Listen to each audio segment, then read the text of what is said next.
It's time for North Myrtle Beach Chiefs baseball on the North Myrtle Beach Chiefs Sports Network, and it starts right now.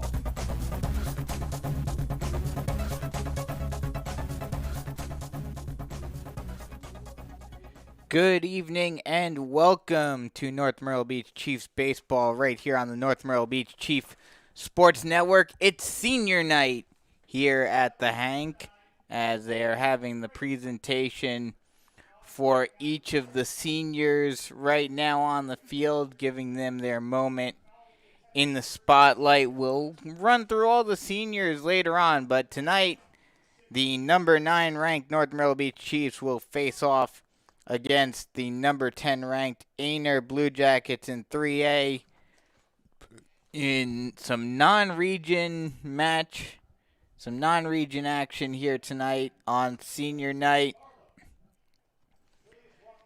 Billy Barlow getting announced right now for senior night. He is the big one. Well, one of the two big ones here for this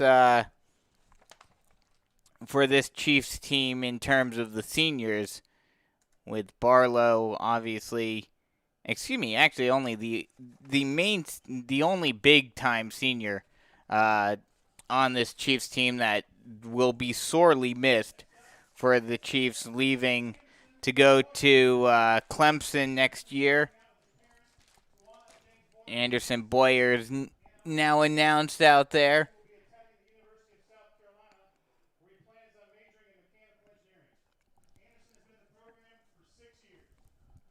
Anderson Boyer's heading to South Carolina. Not going to be playing baseball, however, but will be a Gamecock. But like I mentioned, the number 9th ranked North Myrtle Beach Chiefs getting ready to take on the number 10 ranked in 3A Aynor Blue Jackets as the final announcement for the seniors. We'll run through all the seniors throughout the game.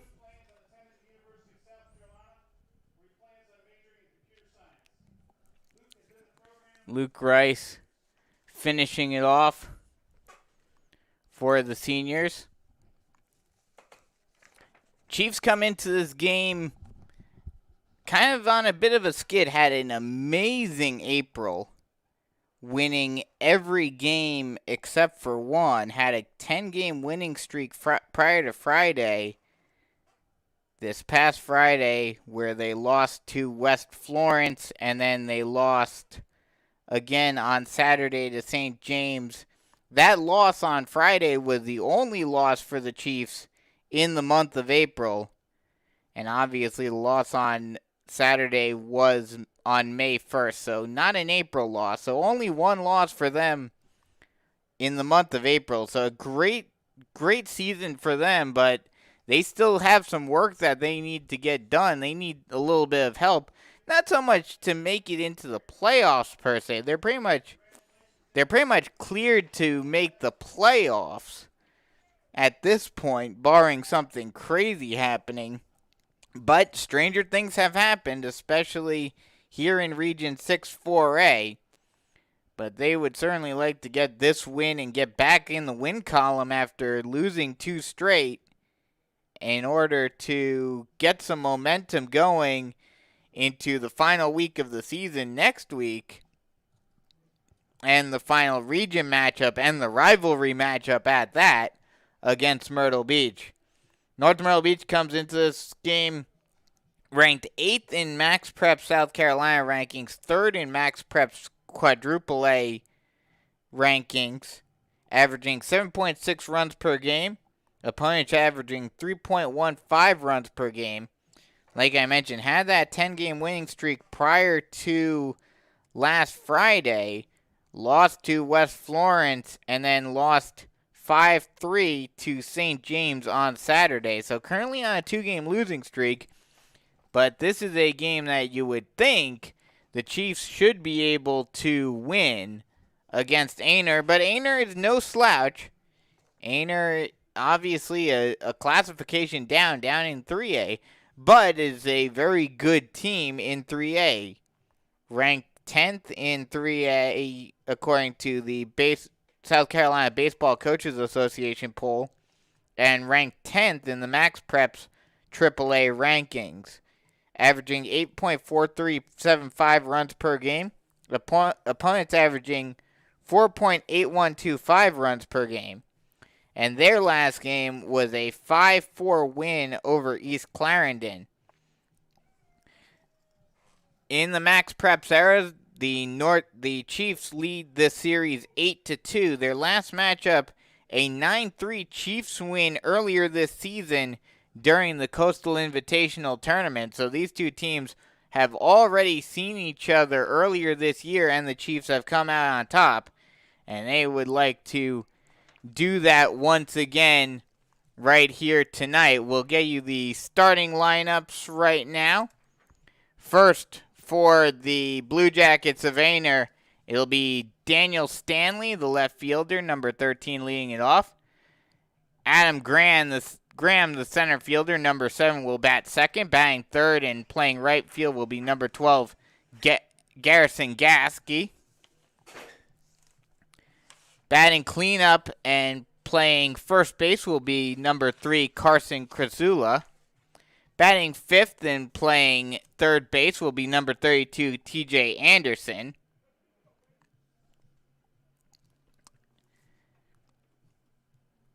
Batting fifth and playing third base will be, I did that one already. Batting sixth and playing, the designated hitter will be number 5, Hampton Spires. Batting seventh, the second baseman, number 14, Corbin Hucks. Landon Beverly, the big player on Aynor, number 4, will pitch and bat 8th.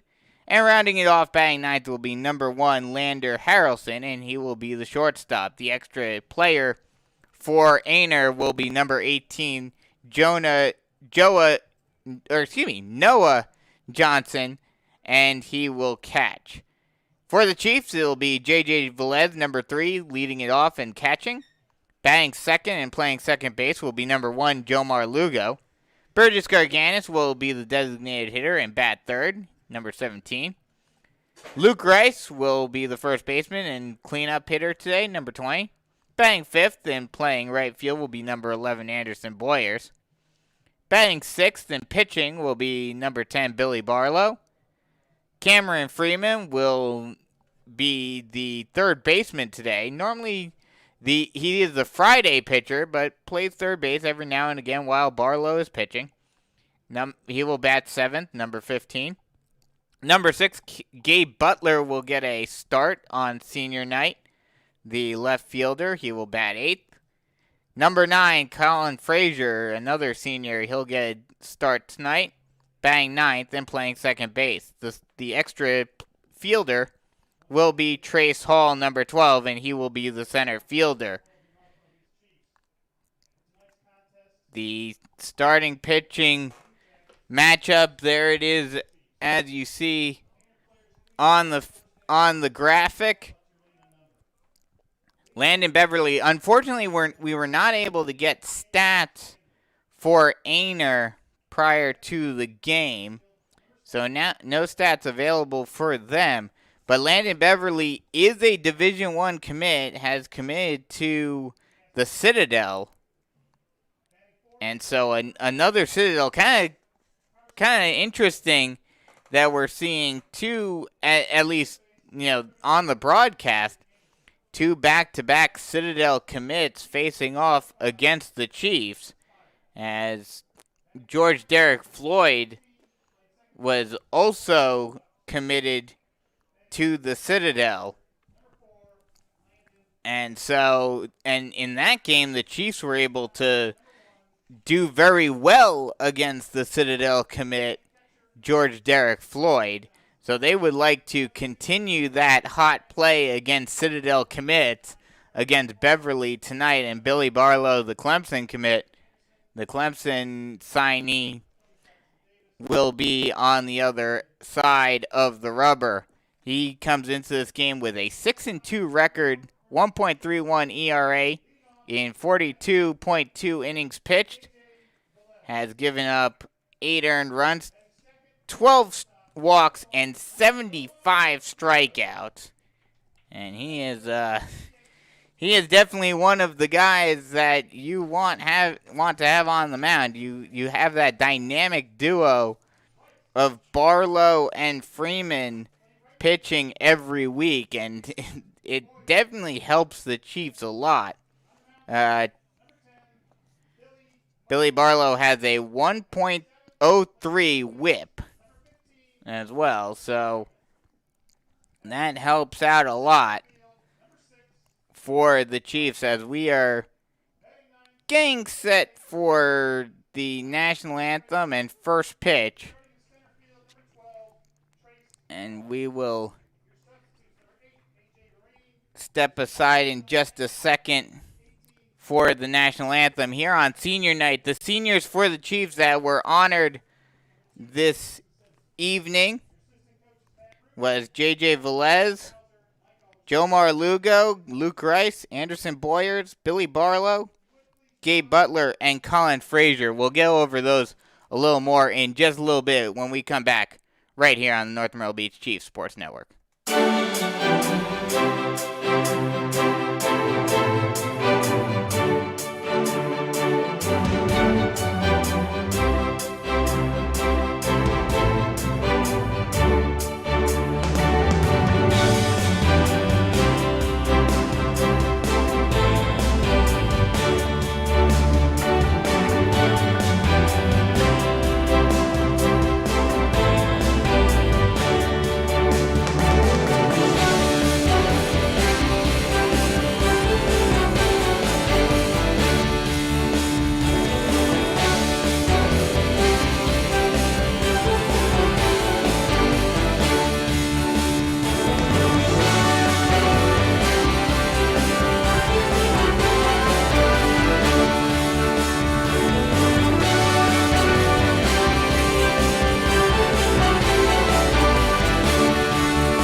Welcome back to The Hank, right here on the North Myrtle Beach Chiefs Sports Network as Barlow gets his warm-up pitches out. And we are just about set to get baseball underway between the North Myrtle Beach Chiefs and the Aynor Blue Jackets. As it is senior night here in North Myrtle Beach, here in Little River. The seniors for this team are all starting today, all in the starting lineup, which makes sense. But unlike in basketball or football, particularly in basketball where you may see them play just for the, opening sequence and then have the seniors that don't normally start come out of the game, have a feeling that even some of the lower-end seniors like Butler, Gabe Butler, and Colin Frazier will stay in this game for the entire game, especially with this being against a 3A program that, while good, it should be a game that the Chiefs should be able to win quite handily. But the starters, or the seniors for the Chiefs this season, are J.J. Velez, Jomar Lugo, Luke Rice, Anderson Boyers, Billy Barlow, Gabe Butler, and Colin Frazier. So congrats to them on their senior season as Velez throws down to second base. And we are just about set to get baseball underway right here in Little River. Blue Jackets starting lineup. Daniel Stanley will lead it off, the left fielder. Batting second, and the center fielder will be Adam Graham. Garrison Gask will be the right fielder and bat third. The cleanup hitter will be Carson Krasula, and he will be the first baseman, as the first pitch from Barlow is a strike right down the heart of the plate, and we are underway here in Little River. Start time, it is 6:31. Just a little past the 6:30 expected start time. 76 degrees out there and sunny, a very nice day. A few clouds, a bit of a haze in the air, but sunny nonetheless. A bit of a cloudy haze covering the sun, but still a sunny day, 76 degrees. We do have a chance as the 0-1 pitch is a ball low, and it's a 1-1 count now. There is a potential for rain in the forecast, but not until around 9 o'clock. 24% chance of rain at 8 o'clock, and then 30 jumps up to 34 at 9. But by that point, you would have to imagine that this game would be done as that pitch misses up and away, and it's a 2-1 count to Stanley.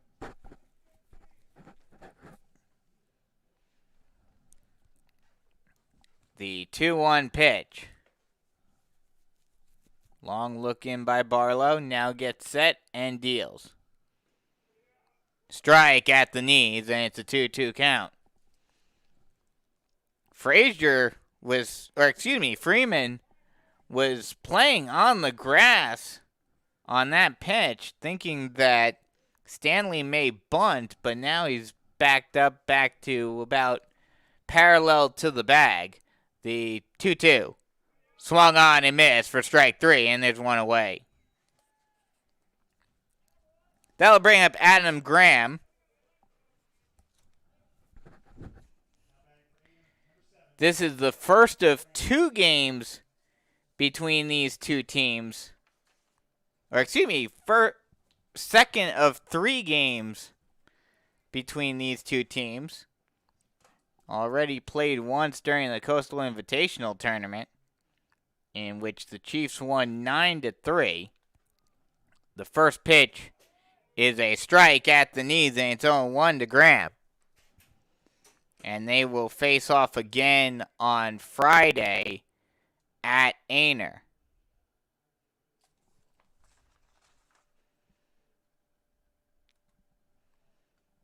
Oh, 1 count to Graham.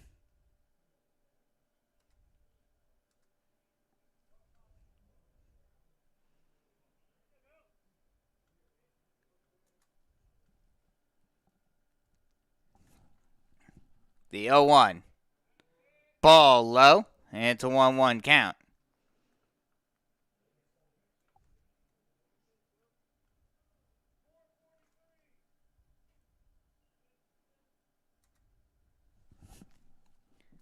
The 1-1.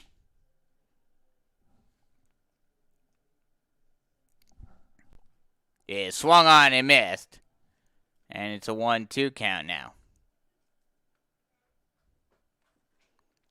Overall, these two teams have played. This is the 11th time these two teams have faced off in the Max Preps era, with the Chiefs leading the series 8-2. The pitch swung on and missed for strike 3, and there's 2 away. Barlow is on a roll already. 2 up, 2 down, 2 strikeouts for Billy Barlow. That'll bring up Garrison Gask.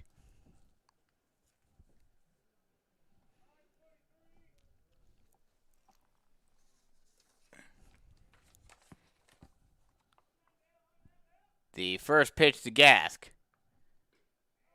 Strike right down the heart of the plate, and it's 0-1.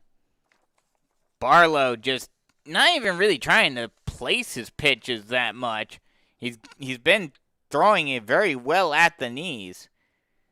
But even then, mostly just trying to get it over the plate and just basically saying, here's my pitch. See if you can hit it. The pitch. That ball's chopped down the third base line. We'll see if they're able to make a play. High throw by Barlow goes over the head of Luke Rice. And an infield single, basically a swinging bunt by Gask, will put a runner on base with 2 away for Aynor. Gask swung at it, but then checked his swing. Wasn't sure about swinging at it, but in the process, basically just a swinging bunt, dribbled it down the third base line. Barlow came off the mound to field it, but threw it well high over the head of Rice at first base. Runner on first base, 2 away. That'll bring up the cleanup hitter, Carson Krasula.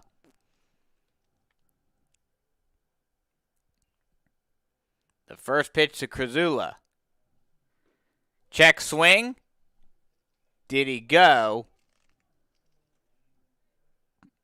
I believe they called it a strike anyway, even if he didn't check his swing. Or even if he did check his swing, rather. So it's an 0-1 count. 0-1, 2 away. Pickoff throw over to first. Keeping Gask close.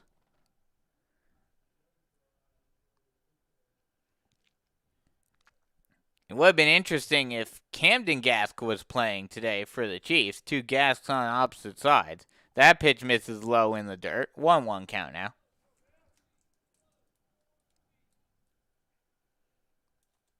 One and 1, 2 away, runner on first base. Top of the first inning, still scoreless ball game.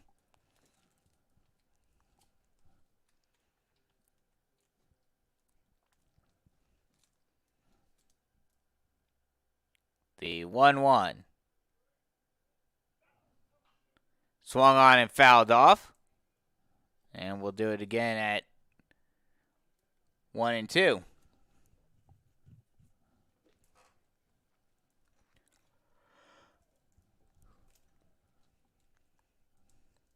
Barlow working very effectively, but in the process of striking a couple of guys out, didn't have to use too many pitches on them, but still having to use a few pitches to start off this outing. The 1-2. Called strike 3, and Billy Barlow strikes out the side, but does give up a hit. So no runs on 1 hit, no errors, and 1 left on base. Chiefs come up to bat for the first time tonight when we come back here on the North Myrtle Beach Chiefs Sports Network.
First chance for the Chiefs offensively here in the bottom half of the first inning. Top of the order due up for North Myrtle Beach. J.J. Velez steps in to lead it off. Little conference at the mound amongst the entire infield along with the catcher prior to the first pitch by Beverly, and the first pitch is on its way now. That pitch misses up and away, and it's 1-0 to Velez. Velez comes into this game with a .410 batting average, 17 runs and 1 RBI. The 1-0. Ball low and away, and it's a 2-0 count.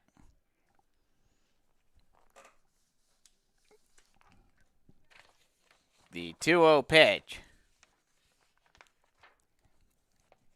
is swung on and grounded down the third base line. Great backhand by the third baseman. Anderson throws on to first in time for the first out of the inning. That ball was rocketed down the line. Anderson had to backhand it on the ground, but a great play by him, being able to keep track of it, make the play, and throw a bullet to Krasula at first for the first out of the inning. That'll bring up Jomar Lugo. He comes into this game batting .404 with 25 runs and 12 RBI. The first pitch is a ball low and away, and it's a 1-0 count.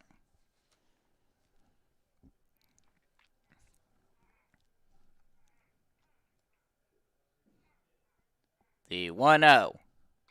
Swung on and grounded into the hole, through both gloves into left field for a base hit.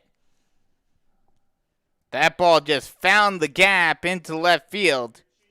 And that's the first hit of the ball game for the Chiefs. That'll bring up the number hitter, Burgess Gerganis. He's batting .424 with 18 runs, 2 home runs, and 25 RBI. Runner on first base, 1 away. The first pitch to Gerganis. Swung on and missed. A good changeup. Got Gerganis out in front of it, and it's 0-1.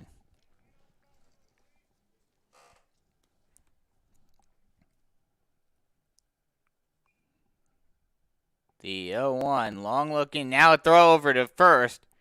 Almost got Lugo leaning, but he's able to get back into the bag safely. The 0-1. Ball up and away. A bit looked like it was a pitch out, and Lugo goes on the pitch. It was a pitch out, but Johnson is not able to hang on to the ball in the transition, and Lugo gets into second safely. So a stolen base from Lugo, and now there's a runner in scoring position with 1 away. Aces are wild, 1 on, 1 out, and a 1-1 count. The pitch. Ball low, and it's 2-1. This is one of those 2-1, 1 away, runner on second base. This is the prototypical hit and run count. We'll see if they have it on. He does not go. That ball is swung on and missed. But in the process, the pitch was low. It gets by Johnson at the plate. And that'll allow Lugo to get all the way to third. So a wild pitch puts the first potential run of the game 90 feet away. 2-2, 1 away. The pitch. Ball low and away, and it's a full count. That's one thing that the Chiefs have done very well this season. While on paper, it doesn't look like they have all that many outside of Velez and Lugo. Not too many walks completed by the Chiefs, but even without actually attaining the walk, as Gerganis does just that, he'll work a walk, and now there's runners on the corner with 1 away. That'll bring up Luke Rice, but as I was saying, even without them being able to attain the walk, the Chiefs have been able to work a lot of counts and make pitchers throw a lot of pitches.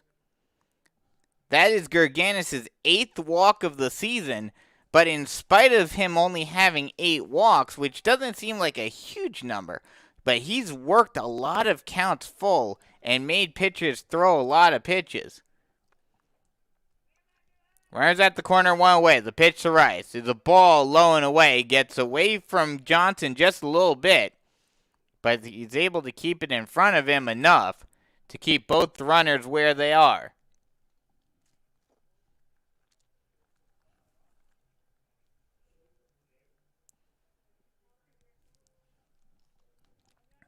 The 1-0. Ball low and in. And it's a 2-0 count now.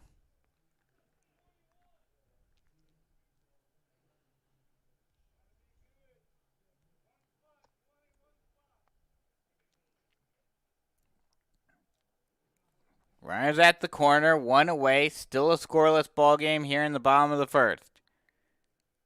The 2-0. Swung on and lined into left field for a base hit. 1 run will score. That'll be an RBI single for Luke Rice. And the Chiefs take the lead to start off the game here in the bottom half of the first.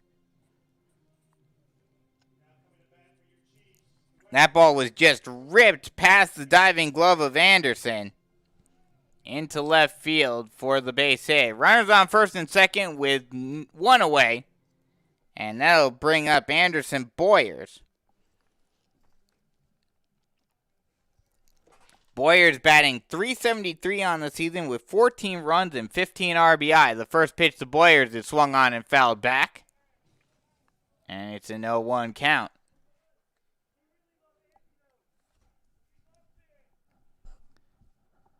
Sun is almost completely blotted out by clouds,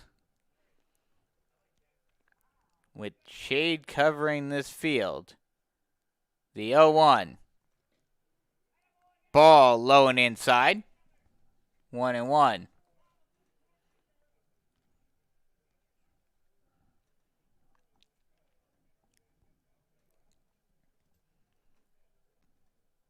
The 1-1 is on its way. And it's a ball low in the dirt. Gets past the catcher slightly. He kind of lackadaisically goes after it. Didn't think, because it was in front of him, Johnson didn't think that anyone would be going. And Gerganis went, forcing Johnson to try to get the ball quickly. And he's not able to get the ball to third in time. A wild pitch. That'll technically be a wild pitch, because it bounced in front of the plate. But that should not have allowed Gerganis to get into third. So now runners at the corners with 1 away. And the Chiefs are threatening even more. The 2-1 from Beverly. Strike on a low inside corner, and it's 2-2.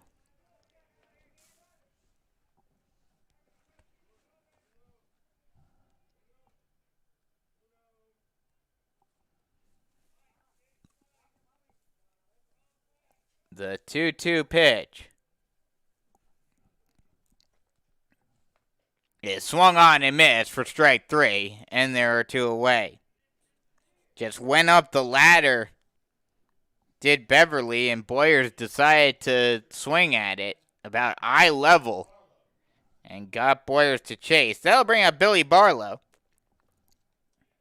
He is batting .273 this season with 3 runs and 5 RBI. Would certainly love to put another number into the Ribby column. Certainly love to put another one into the Ribby column today. The first pitch to Barlow. Strike at the knees, and it's 0-1.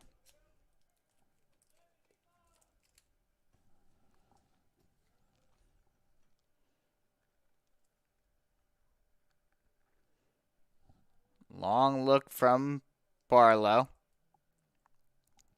And now he gets set.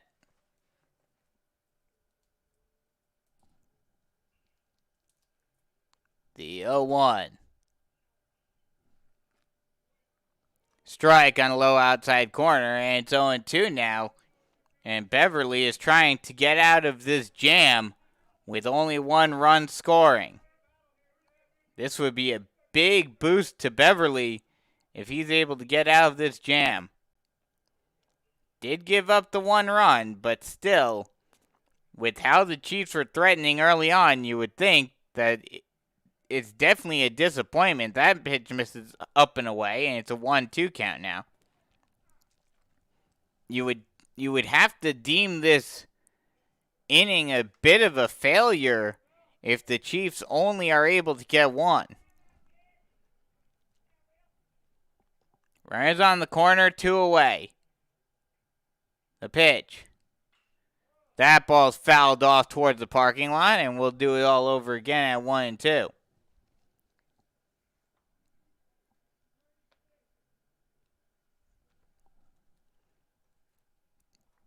A single, a walk, and a single is how we got to where we are now. And that was with 3 straight batters, then a strikeout by Boyers put us to the second out. That pitch is swung on and missed for strike 3, and after putting a couple of runners on, the Chiefs are only able to get 1, but do take the lead here in the bottom half of the first inning. We head to the second inning with the Chiefs up 1-0 here on the North Myrtle Beach Chiefs Sports Network.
Five, 6, 7 due up for Aynor in the top half of the second inning. It will be TJ Anderson, the third baseman, who will lead it off against Billy Barlow in his second inning of work.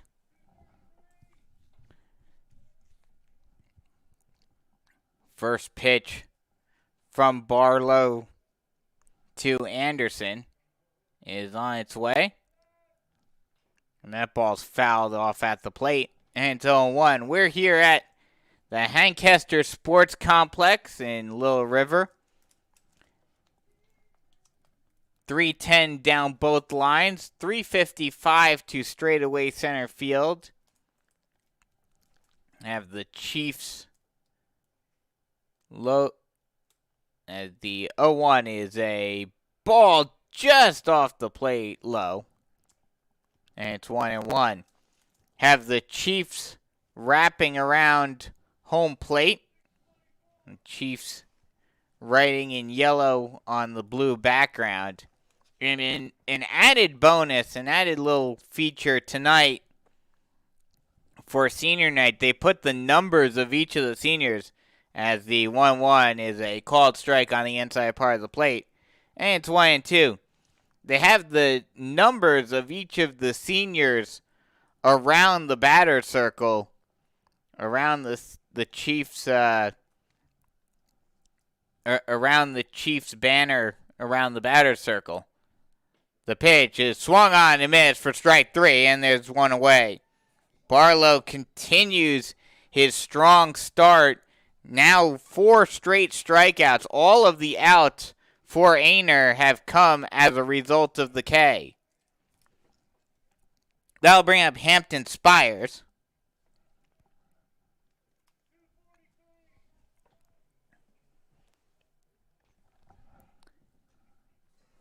The first pitch to Spires is a ball low and inside, 1-0. Chiefs are wearing their brand new white jerseys with the script Chiefs on them, with the underline that has North Myrtle Beach inside. Chiefs in blue, the writing in blue with North Myrtle Beach inside of the underline in yellow. White jerseys with the blue and yellow sleeve. That pitch is right down the plate for strike 1, and it's 1-1. And with the white pants with the blue and yellow stripe down the sides. Aynor wearing their black jerseys.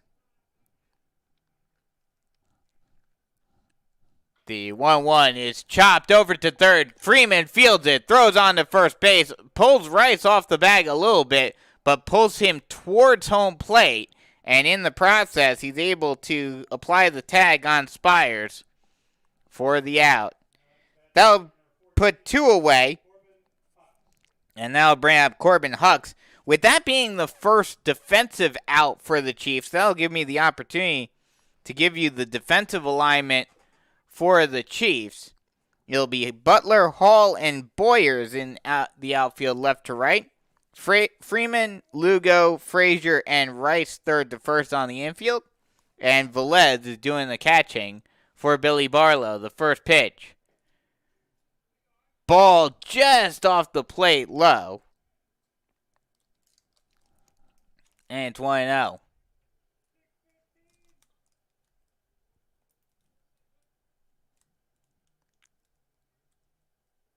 The 1-0 pitch.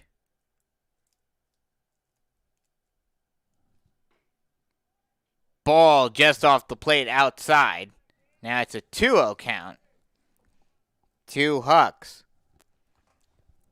Aynor wearing their black jerseys with white lettering, white sleeve, white end of the sleeve, with the white pants. And Aynor in script on the front. That pitch plunks Hucks, and he'll get on first base via the hit by a pitch. So runner on first base with 2 away now. And that'll bring up Landon Beverly, the pitcher.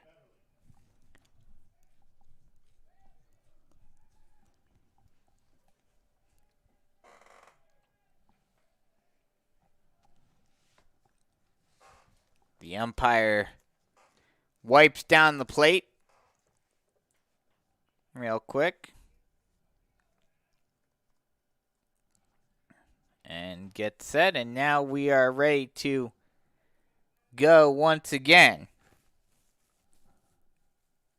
Runner on first base, 2 away. The pitch. Strike at the knees, and it's 0-1. 1-0 ball game. Chiefs in the lead after getting 1 run in the first inning, but not quite able to capitalize on runners at the corner with 1 away.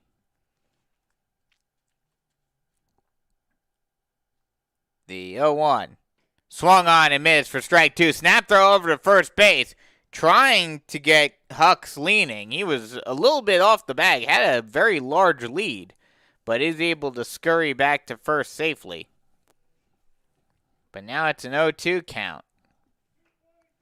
Freeman trying to almost keep his completely strikeout-based game going, as he lifted his leg for a second and then stepped off. I'm kind of surprised that they didn't call a balk on that. He was about to lift his leg and then put it down and stepped off very quickly. Kind of surprised that they didn't call a balk. That pitch is a called strike 3 on the outside part of the plate. And that'll put down 3 away. So no runs on no hits, no errors, and 1 left on base. Chiefs have their first defensive out of the game, but Barlow has 5 Ks on the day now as we head to the bottom half of the second inning. Chiefs up by 1 here on the North Myrtle Beach Chiefs Sports Network.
Bottom of the order due up for the Chiefs, 7, 8, 9 coming up to start the bottom half of the second inning. Freeman will lead it off. He's batting 136 on the season with 3 runs, 2 RBI. Not exactly known for his bat. Mostly known as a pitcher, is the Friday starter.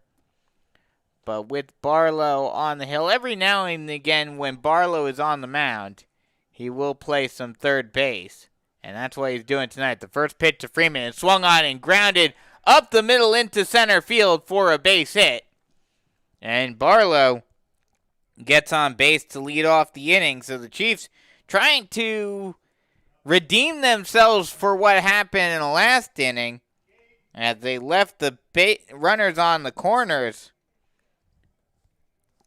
Had runners on the corners with 1 away. Did get 1 run, but was not able to drive in anymore as Beverly was able to settle down and strike out both Boyers and Barlow to end the inning. Pickoff throw over to first base, keeping Freeman close. Gabe Butler is coming up to the plate, batting .286 with 8 runs and 3 RBI. That pitch is bunted down the first base line. Beverly will step off the mound and grab it himself, flip it over to first base to Kazula for the first out of the inning. But in the process, Freeman is able to move over to second, so a good sacrifice for Butler gives the Chiefs a runner in scoring position with 1 away. That'll bring up Colin Frazier. Frazier batting .167 on the season with 13 runs and 3 RBI. Giving you the defensive alignment for Aynor in just a sec. That pitch is a strike on the outside part of the plate. And it's 0-1. Defense for Aynor, it'll be Stanley, Graham, and Gask in the outfield. Anderson, Harrelson, Hucks, and Krazula third and first on the infield as that pitch is a strike on the low outside corner. And it's quickly 0-2 to Frazier. And catching Landon Beverly is Johnson. Runner on second, 1 away. 0-2 count, the pitch. Just a little off the plate, low and away. And it's now a 1-2 count.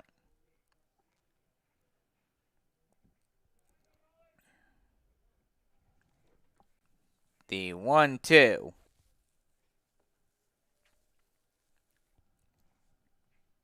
Is swung on and grounded down the third base line. Fielded, thrown on to first. That ball was weakly hit down the third base line.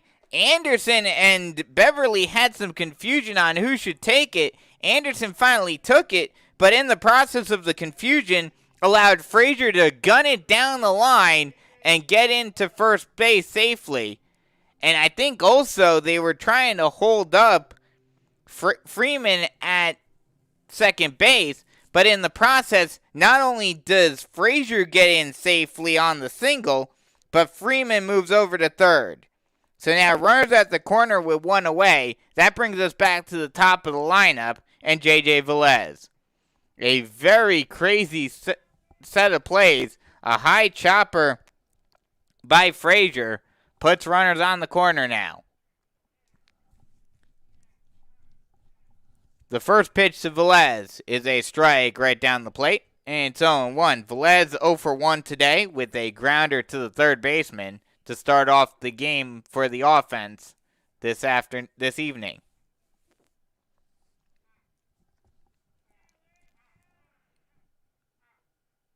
The 0-1.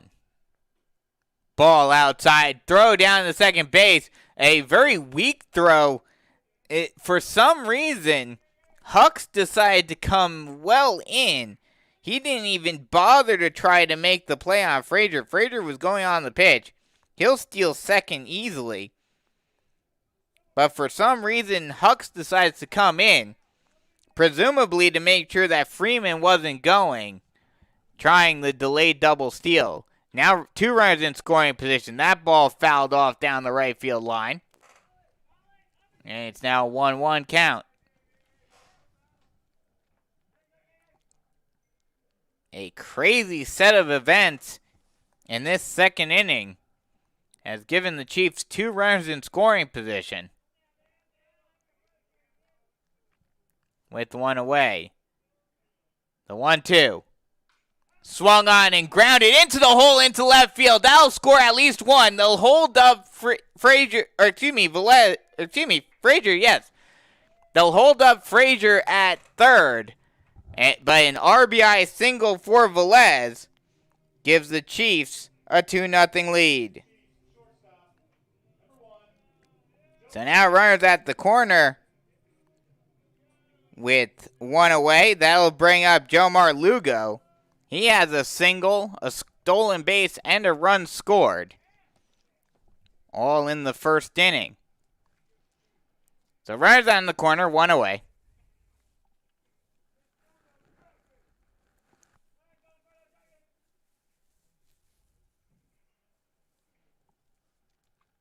The first pitch to Lugo is a strike on a low outside corner, and it's 0-1.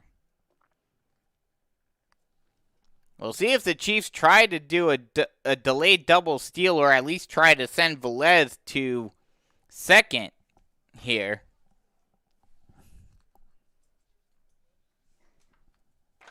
The 0-1.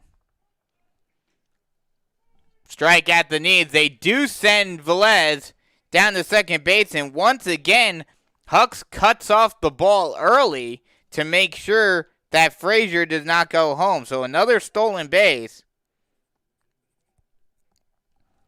This time for Velez, and now once again, 2 runners in scoring position with one away. Beverly steps off the rubber, now comes back on. And gets set once again. The 0-2. Swung on and fouled at the plate. And we'll do it all over again.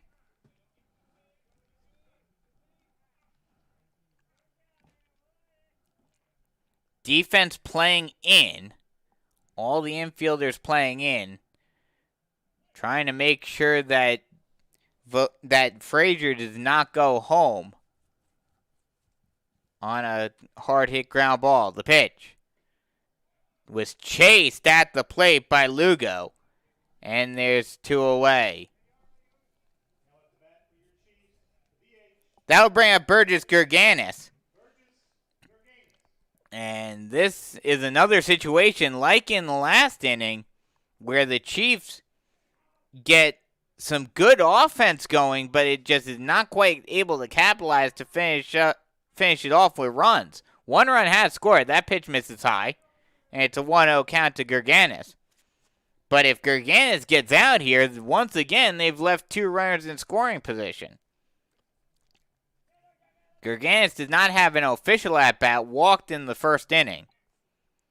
The 1-0. Ball in the dirt. The ball gets lost by Johnson at the plate, and in the process, it'll allow Frazier to come home. A wild pitch that Johnson lost. It looked like he blocked it for a second, and it didn't go that far, but Johnson completely lost it at the plate, turned the wrong way, and in the confusion, it allowed Frazier to score from third. That will also allow Velez to get to third. So now 2 runners in this inning. Chiefs up 3-0 now.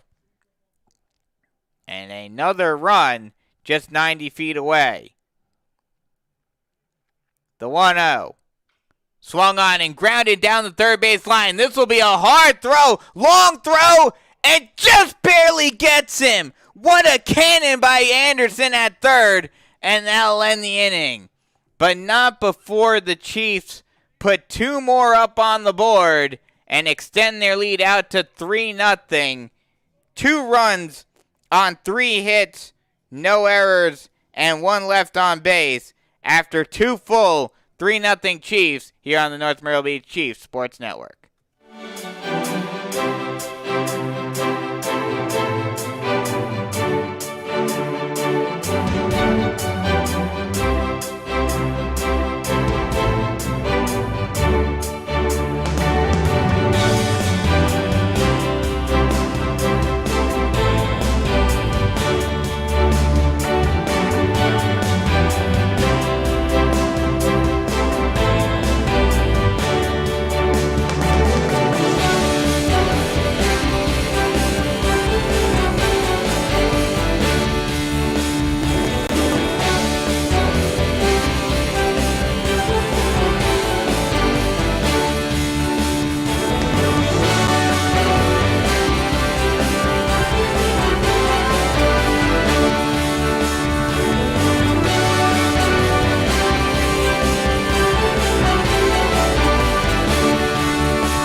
Two due up for the Blue Jackets as we are headed to the top of the third inning.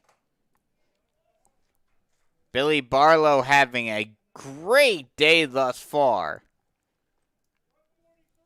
striking out all but 1 of the 6 outs thus far and has only given up 1 hit. The first pitch to Lander Harrelson, is a ball low, and it's 1-0. Freeman playing right in the indent at third, anticipating a potential bunt opportunity by Harrelson.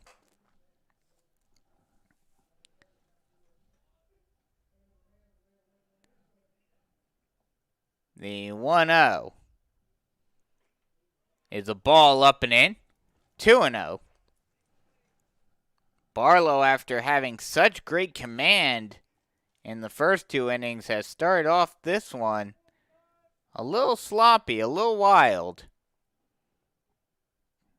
Starting to live a little on the wild side.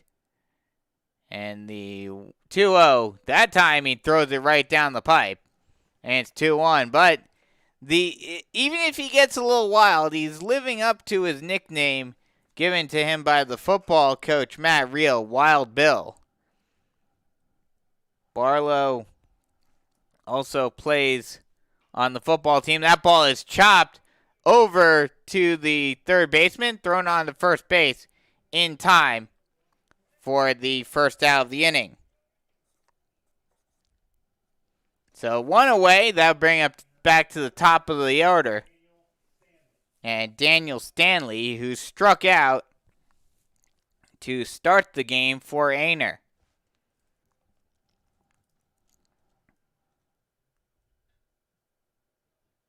The first pitch to Stanley is swung on and fouled off, heading towards the parking lot. Watch out, cars. And it's 0-1.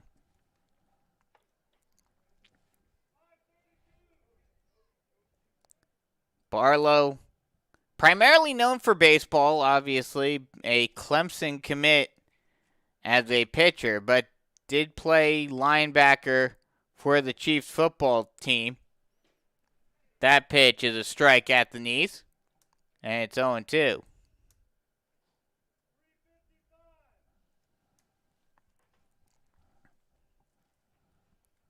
Barlow throws a 91 to 94 mile an hour fastball.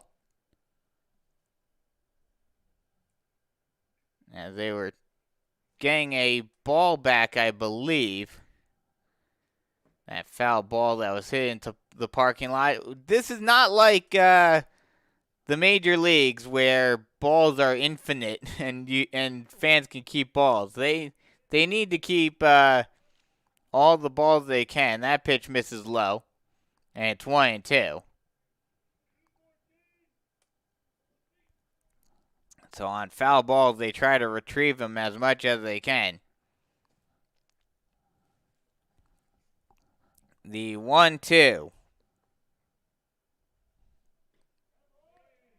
Just a little off the plate, low and away.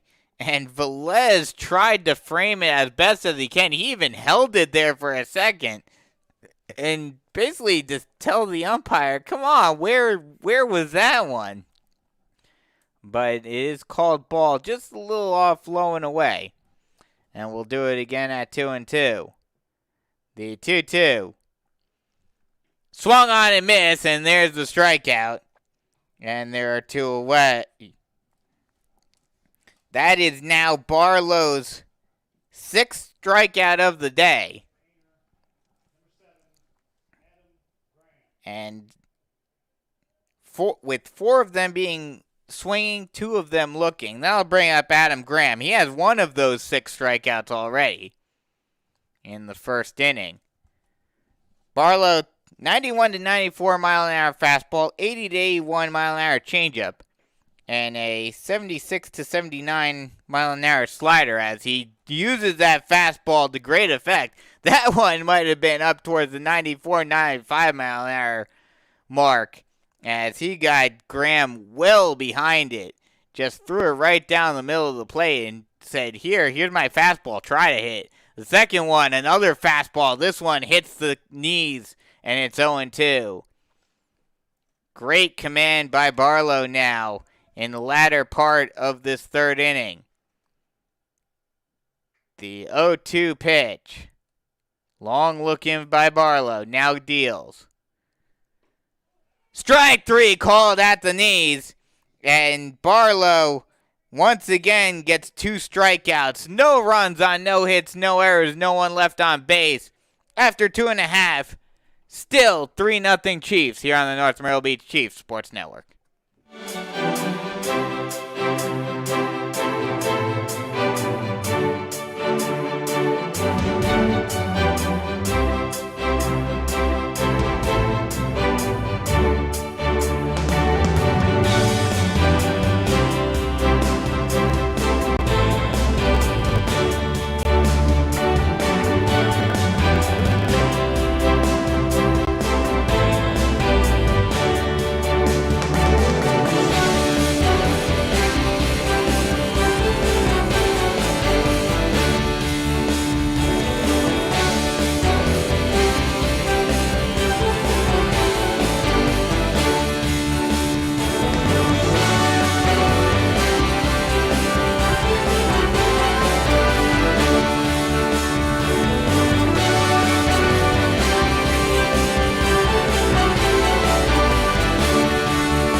New pitcher already, it looks like, for Aynor, as Carson Krasula comes in from first base to pitch.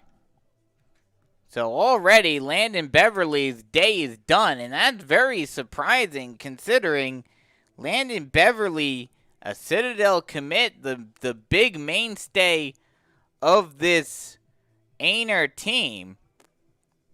And his day ends very quickly.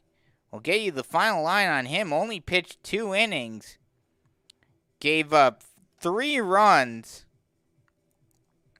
on 5 hits, 1 walk, and 3 strikeouts.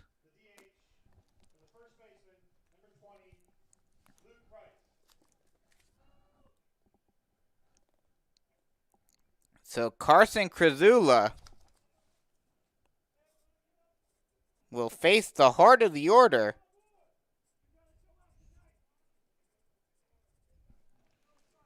He will face the heart of the order here in the 3rd inning. 3-4-5 due up for the Chiefs. Luke Rice leads it off. Or excuse me, the middle of the order. 4-5-6 will lead it off for the Chiefs. Rice is up to the plate. The first pitch to Rice is a strike at the knees. And it's 0-1.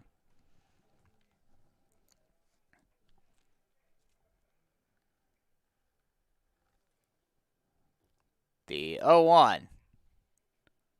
Ball in the dirt. 1-1 count now.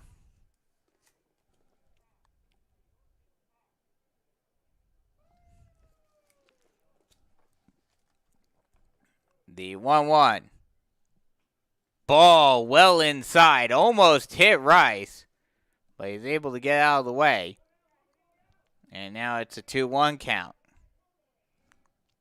Johnson will go out to talk with Krasula. Just try to settle him down a little bit. A little jitters coming into the game. Already down by 3.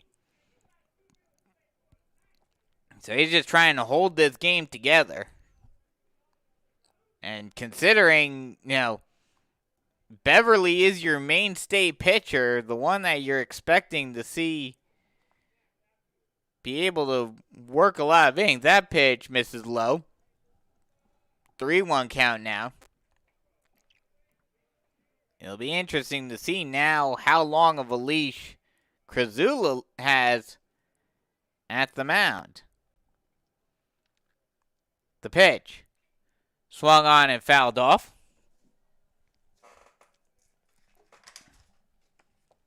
And we'll do it all over again at 3-2.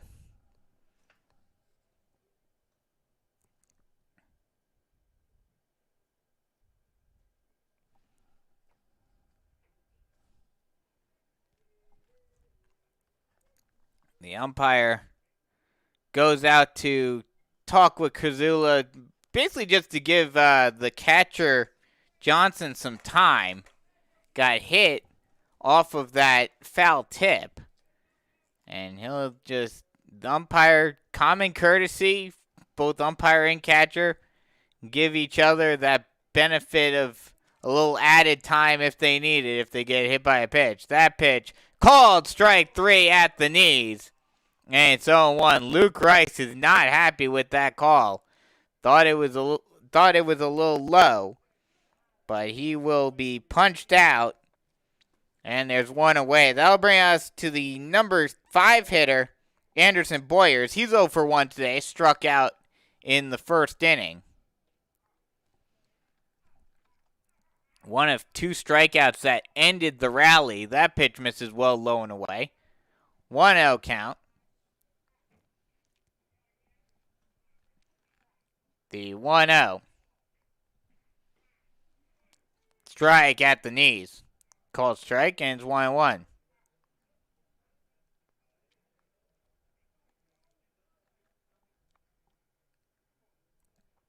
The 1-1.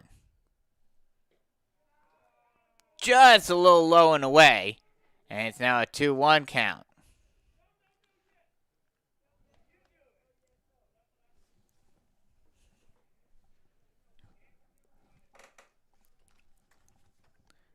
The 2-1.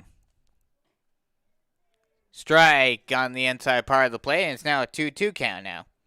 Looks like the player who replaced Krasula at first base is Jordan Owens. Well, we'll get official confirmation for you guys in just a sec. That pitch misses low and away. And apparently it was a full count. I thought it was a 2-2 count. But it was a full count, so Boyers works a walk. And now we'll bring up Billy Barlow. He's 0 for 1, struck out swinging in the first inning to end the inning. So runner on first base, 1 away.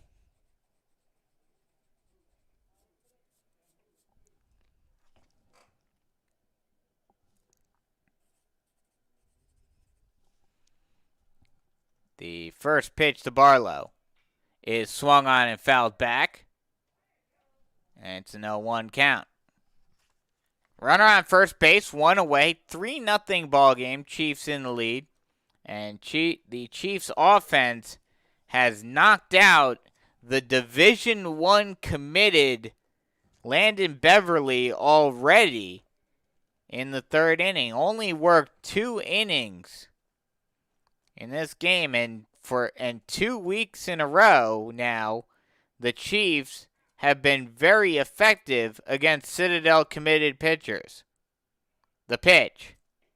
That pitch misses low and away. Now it's a 1-1 count.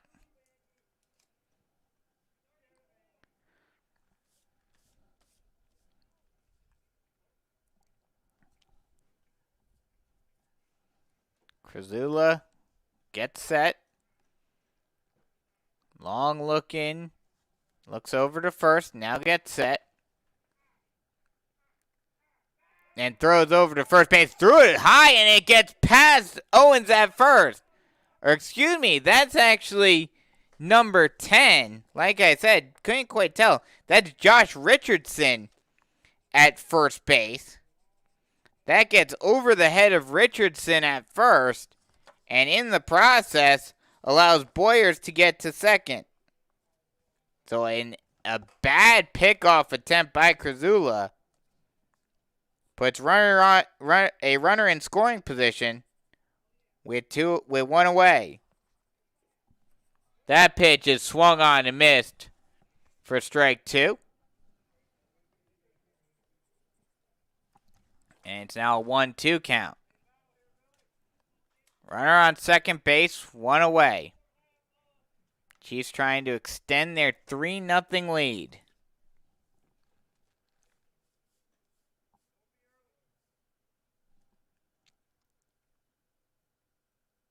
The pitch.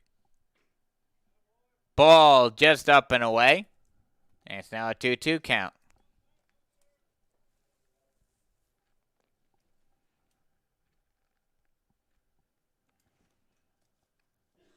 The 2-2.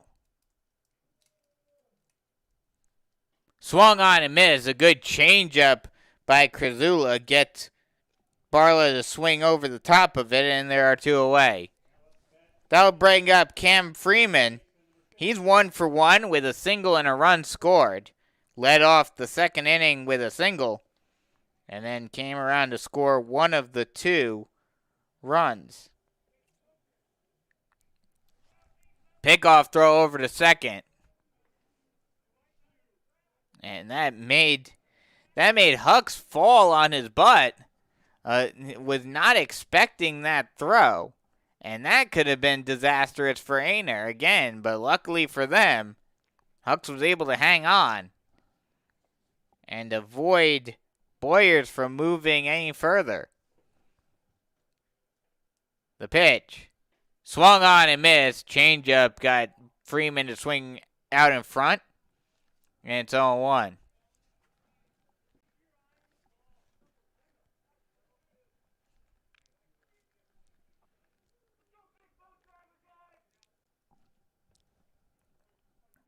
The 0-1. Ball low. And it's 1-1. Lights are on now as it's completely overcast now. Sun just peeking through some clouds far in the background. The 1-1. Called strike at the knees, and it's now 1-2. Krasula looking to try to avoid any damage. This would be the first inning that the Chiefs had not scored a run thus far. And Krasula has done a nice job out of the bullpen. That pitch misses up and away. 2-2 count now. Lots of clouds in the sky tonight. Like I mentioned earlier, there is a threat of rain. And these two teams trying to get this game in as quickly as they can before it comes. The pitch. That ball swung on and popped high over to the right side of the infield. It floats towards the line, but a great job by Richardson sticking with it and making the catch for the final out of the inning. So no runs on no hits, no errors, and one left on base. After 3 full, Chiefs up by 3-0 here on the North Myrtle Beach Chiefs Sports Network.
Heart of the order due up for Aynor. 3-4-5 to lead it off in the top half of the 4th inning. Garrison Gask steps in. He's 1 for 1 today. Led off his day with a single in the 1st inning. The first pitch to Gask is a strike right down the heart of the plate. And it's 0-1.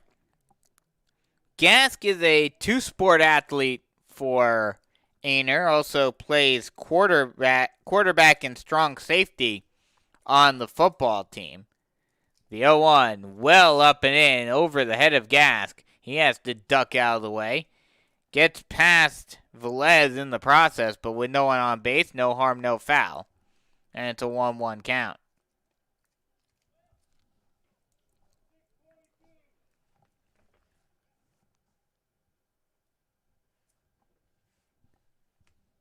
Barlow takes a long break for a second, now gets set again, and deals. Swung on and missed, some high heat, gets Gask to swing over the top, and it's 1-2. Just sending bullets at the plate is Barlow, showing why he is going to Clemson and going to be a Tiger next season.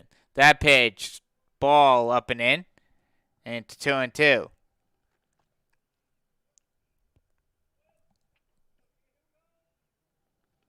Two and two count, nobody out. 3-0 Chiefs in the lead.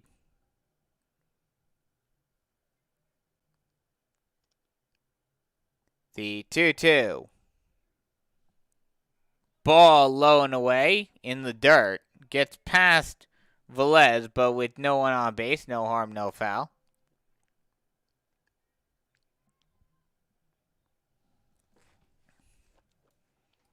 And it will be a full count.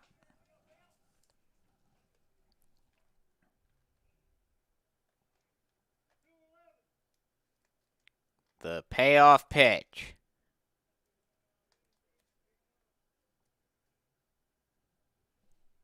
Swung on and fouled back, and we'll do it all over again at 3-2. If nothing else, Gask is making Barlow use some pitches. Making him work. And that's something that Aynor would like to get Barlow out of here at some point. The payoff pitch again. Ball just off the plate, a little low and away. And that'll be a walk to start off the inning. That'll bring up the cleanup hitter, Carson Krasula, who replaced Beverly as the pitcher in the last inning.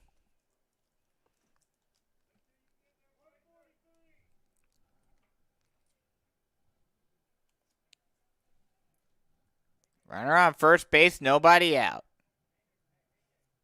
The first pitch to Krasula. Ball up and away, and 2-0.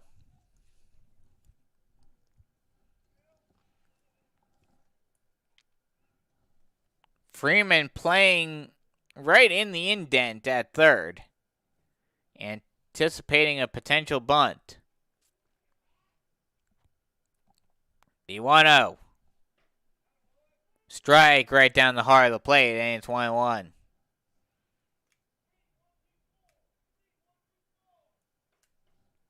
One and one count, nobody out.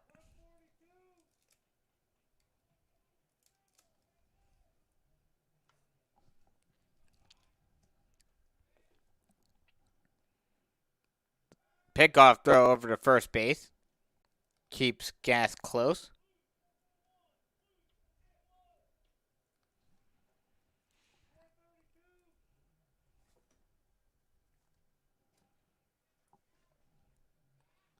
The 1-1. Long look in by Barlow. Now gets set and deals. That ball, check swing, pop up over behind the Aynor dugout. And we'll do it all over again at 1-2.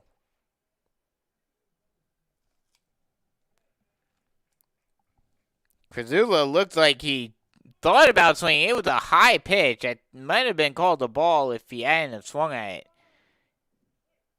Started going around, but then checked his swing. But in the process, put that bat out, and the ball hit it and popped out of play. The 1-2. Ball up and away made Velez basically jump out of his crouch, making sure that one didn't get past him. 2-2 count now.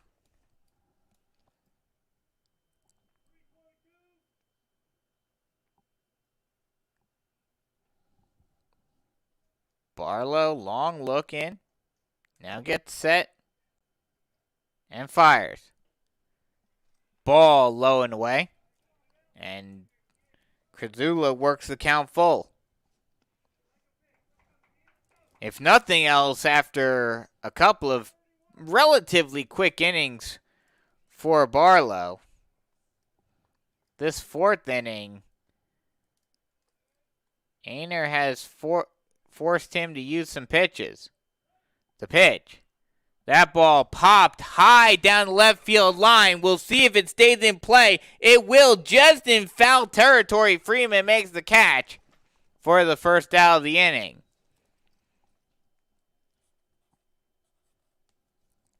So that'll be one away. And that'll bring up TJ Anderson. He's 0 for 1, led off the second inning with a strikeout.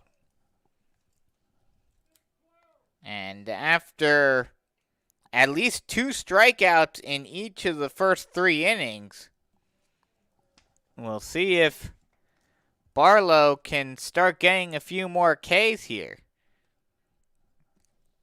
The first pitch to Anderson. Strike at the knees, and it's 0-1. For those of you who may not be aware, or those of you who may not be all that up on your baseball history, ever wonder why a strikeout is marked as a K? It's because S was already used for single.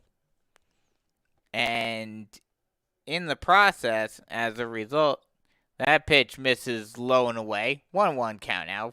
Aces are wild, 1 on, 1 out, and a 1-1 count. Excuse me. Yeah, I was right. Excuse me.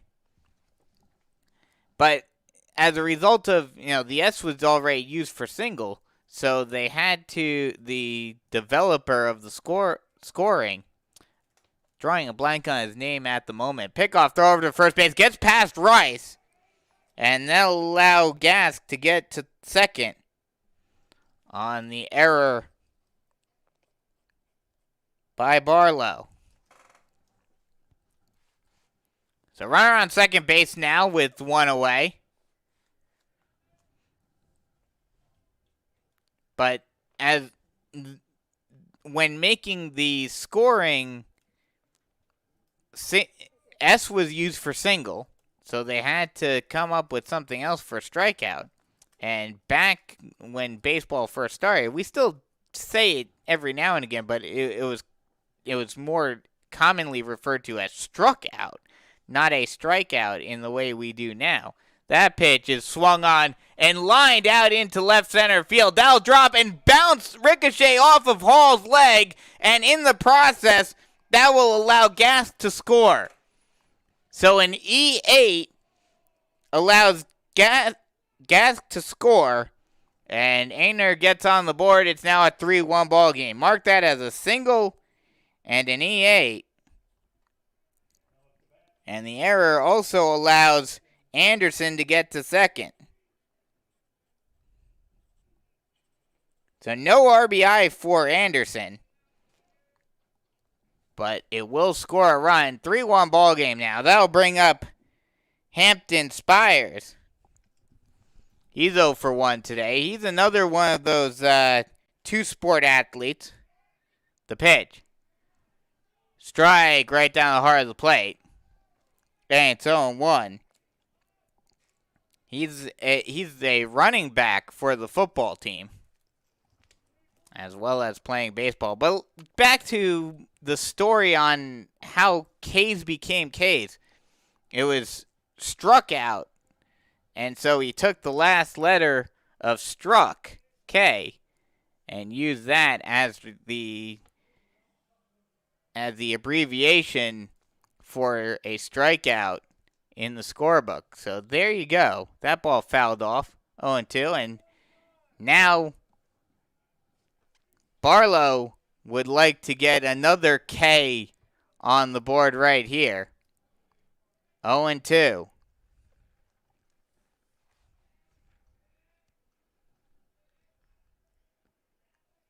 The 0-2 pitch. Swung on and missed for strike 3, and there is another K for Barlow. That is his 8th strikeout of the day. And that'll bring up Corbin Hucks. He does not have an official at-bat yet today. Was hit by a pitch in the second inning.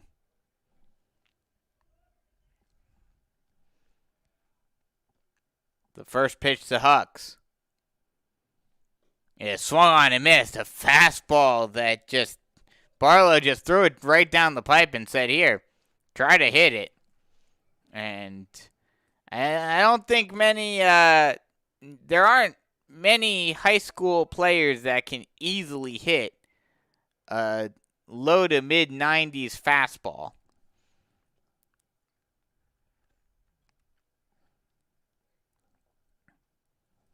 Barlow steps off and resets. Runner on second base, 2 away. Chiefs up by 2, 3-1. The pitch. Swung on and missed. Another fastball. This one, though, gets by Velez at the plate.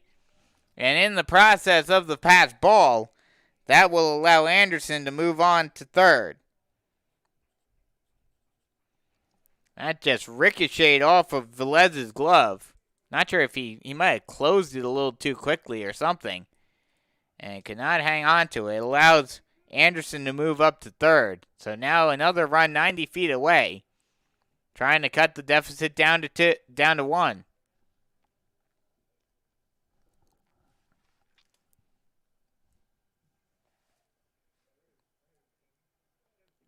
Barlow trying to get a new ball. Wants the right ball to throw. Gets it. Now gets set. Looks in for the sign. And now sets. And fires. Ball low. And it's a 1-2 count.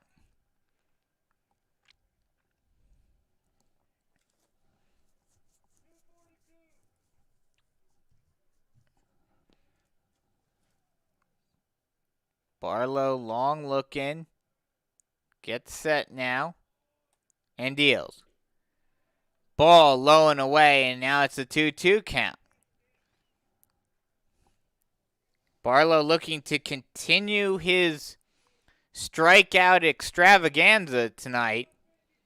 Has had no fewer than 2 strikeouts in each of the first 3 innings. And looking to get his second strikeout of this 4th inning right here, the pitch.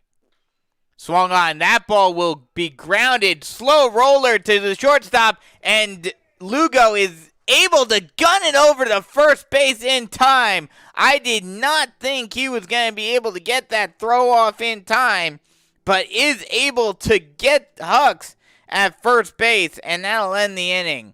So that'll end Barlow's 2 or more strikeouts an inning streak, but we'll end the inning with only 1 run scoring.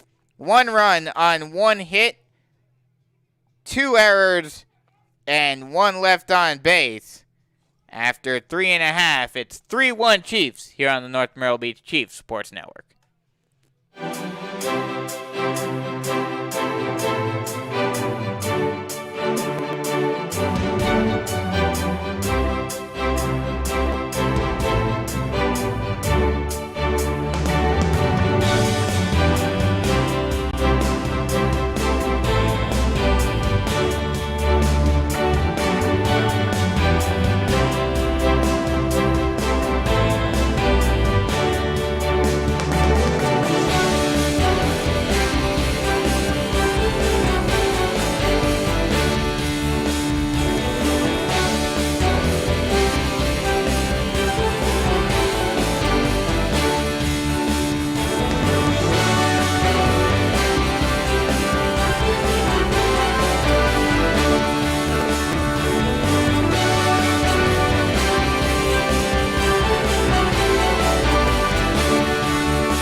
8-9-1 due up for the Chiefs in the bottom half of the 4th inning.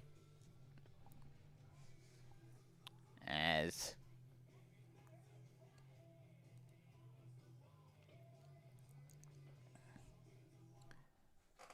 looks like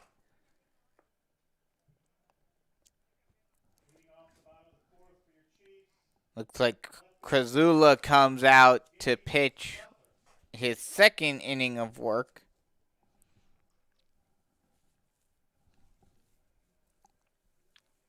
Actually, I take that back. It's actually another new pitcher for Aynor. It will be number 20, Braxton Davis.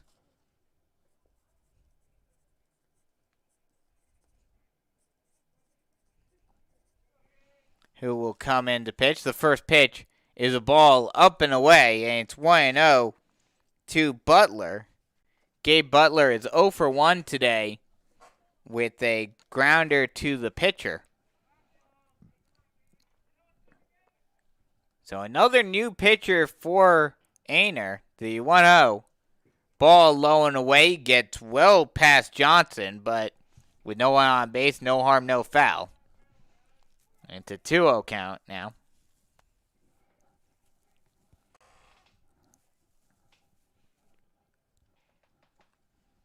The 2-0.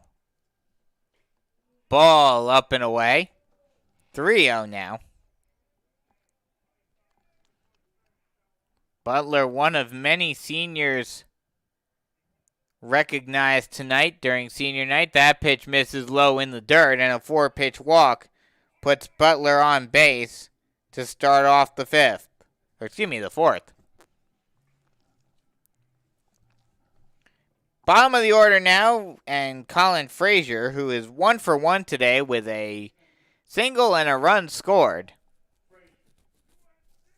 Runner on first base, nobody out.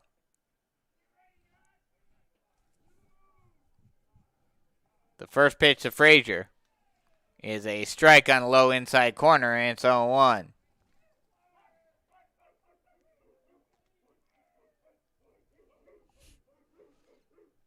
And the dogs are apparently out in the North Myrtle Beach dugout, trying to get Frazier pumped up. That pitch misses low and away. Quick throw, not able to put the tag down. Looked like that throw was in time to Hucks, but Hucks just was not able to place the tag down to get Butler at second. So a stolen base puts a runner in scoring position with nobody out. The 1-1. That ball fouled back to the screen, and we'll do it again at 1-2.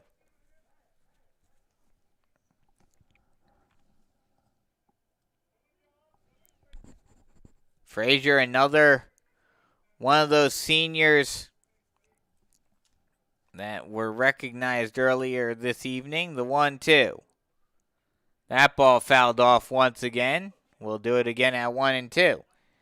And very glad that these seniors are able to have their moment this season after everything that happened last year with the season being cut short. The 1-2.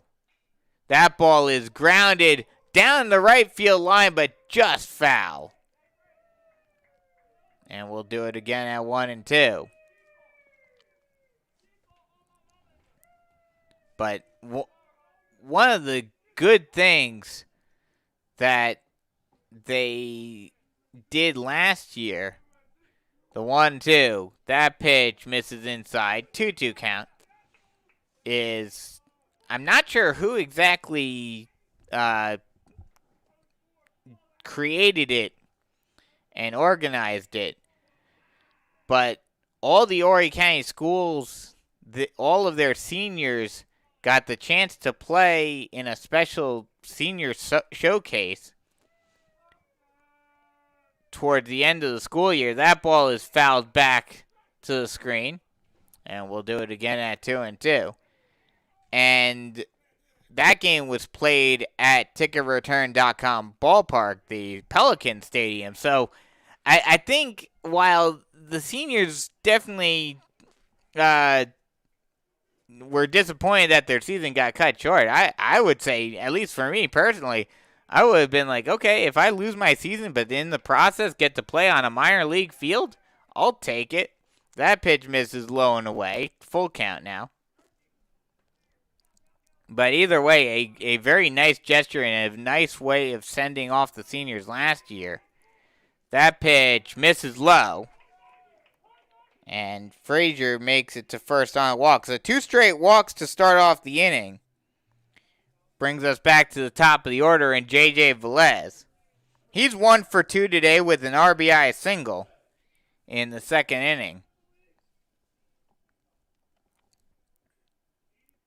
And after Krasula had a great inning out of the bullpen in the third as the first pitch, bunt, a great bunt, perfectly placed down the third base line.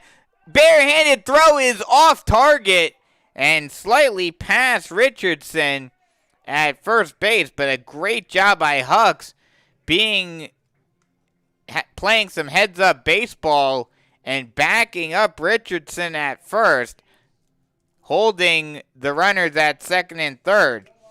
Anderson made a great barehanded play, and a great throw in terms of power, but not so much in accuracy. And I think you have to give the benefit of the doubt there and give Velez a single. So bases are loaded now.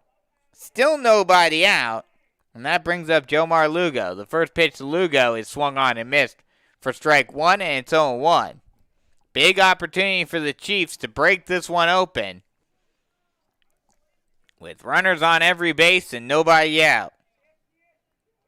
Lugo 1 for 2 today with a single and a run scored. Does have a stolen base as well. Corner infielders are in. Trying to go home on a ball hit. That ball is grounded up the middle past the sliding shortstop Harrelson. 1 run will score. 2 runs will score. That'll be an RBI single for Lugo, and the Chiefs lead 5-1. A 2-run single for Lugo knocks both Butler and Frazier in. That will bring up Gerganis.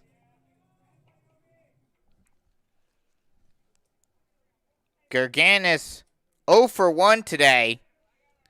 Got robbed on a spectacular long throw by Anderson at third. The first pitch misses low and away.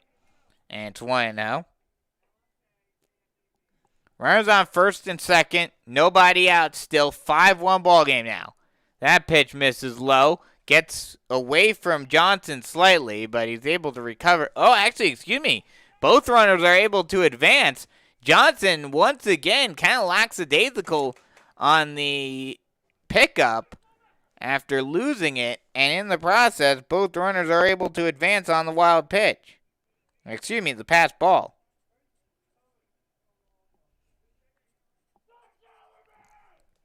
Now 2 runners in scoring position. Infield is completely in. That pitch swung on and missed. Gerganis trying to put that home run hack on and just missed it. 1-1 count now. All infielders, all 4 infielders are playing in right on the edge of the grass. Looking to go home on a ball. Well, potentially going home. That ball is blooped out into right field. Will be caught by Gasgat in right, but it will be deep enough for Velez to score from third and extend the lead out to 5. It's now 6-1 Chiefs. So a good sacrifice fly for Gerganis. So a successful out does give the Chiefs their first out of this inning, but it is a very productive out. And that'll bring up Luke Rice. The first pitch is a ball low and in. 1-0 count now. The sacrifice also moves Lugo to third. So another run 90 feet away. 6-1 Chiefs in the lead. The pitch. Ball low and away. And it's a 2-0 count. Infield playing in once again. Trying to avoid another run from scoring, but the Chiefs have been hitting very well in this inning. The pitch. Ball well up and in. A little chin music for Luke Rice, and it's now a 3-0 count.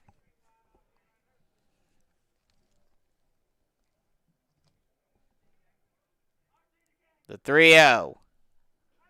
Ball in the dirt. Gets past the catcher, and in the process, Velez comes home. Excuse me, Lugo. Lugo comes home and scores on the pass ball.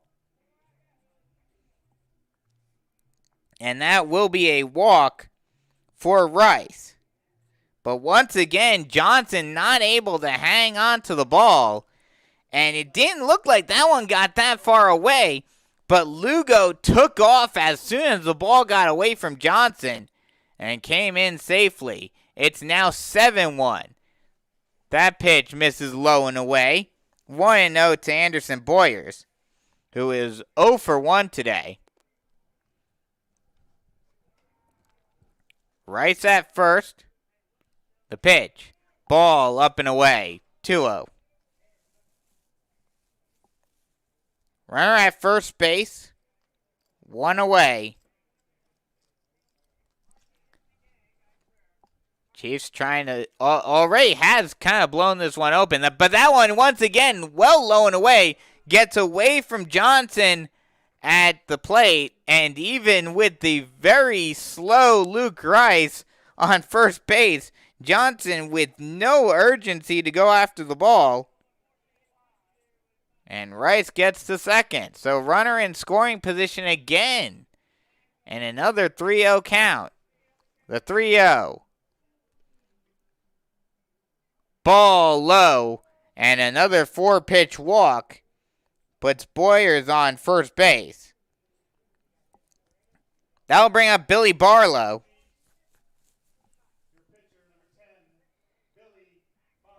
He's 0 for 2 today, struck out twice already. And like I mentioned, very interesting that after Krasula had such a good inning in the third, that they decide to bring in another pitcher, and this time it does not work out at all. That pitch misses low and away, 1-0 count. Runner on first and second base, 1 away. Chiefs up by 7, have already scored 4 runs, up 7-1. Has already scored 4 runs in this inning. That pitch misses low and away, 2-0 count.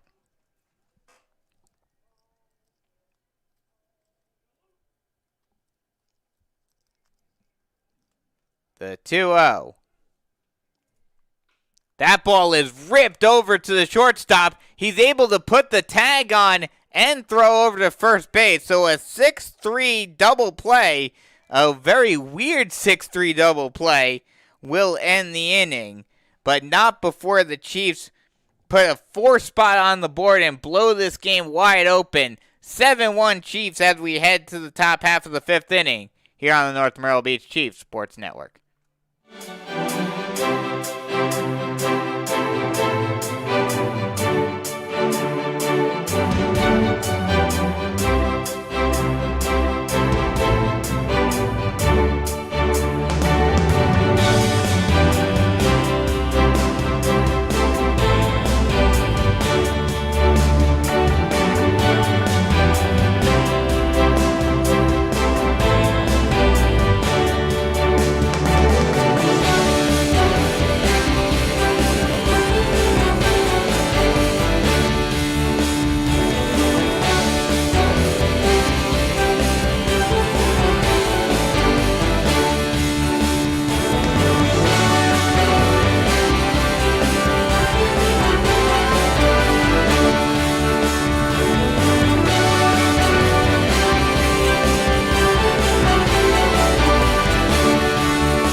Eight 9-1 due up for the Blue Jackets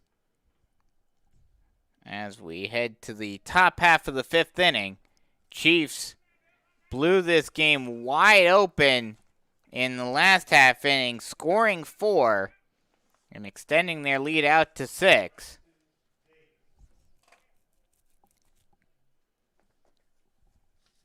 As it will be Braxton Davis who will be leading it off, coming in for Beverly, pitching the pitch. That pitch misses well up and in to Davis, and it's 1-0. We'll see how much longer Barlow stays on the hill. Has had a very good day on the mound thus far. That pitch is swung on and fouled off, and it's 1-1. Has had a very good day on the mound thus far, but has not quite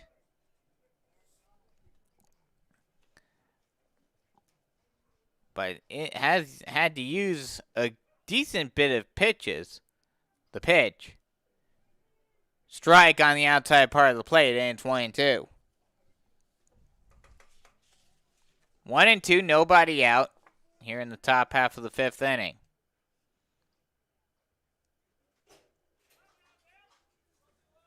The 2-2. Swung on and missed for strike 3, and there's one away.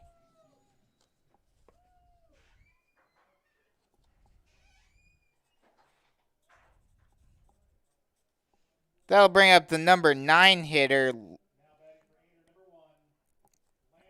Lander Harrelson.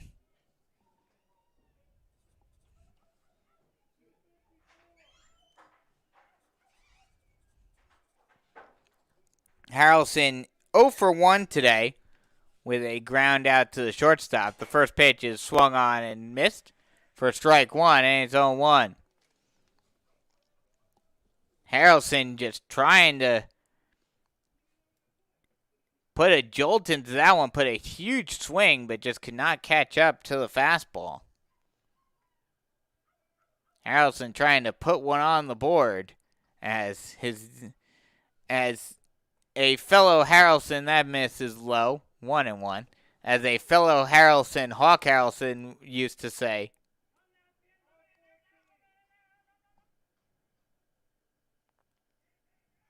The 1-1, long look in by Barlow. And now deals. Ball just a tiny bit low. And it's a 2-1 count.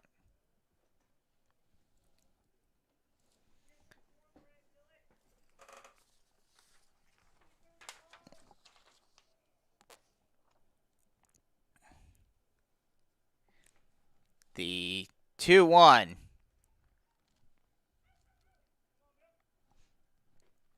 Swung on and missed for strike 2, and it's a 2-2 count. Harrelson, another player who is also on the football team, is an outside linebacker and a quarterback on the Aynor football team.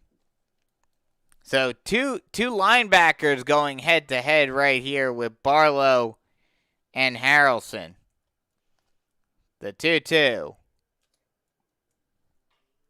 Swung on and grounded down the third base line, having to come in quickly and throwing a bullet over to first base in time is Freeman for the second out of the inning. Freeman making a great play at third, coming in. That ball was a slow chopper on the ground. And Freeman comes in, grabs it, fires a bullet to Rice for the second out of the inning. A couple of good plays at the hot corner today on both sides of the ball.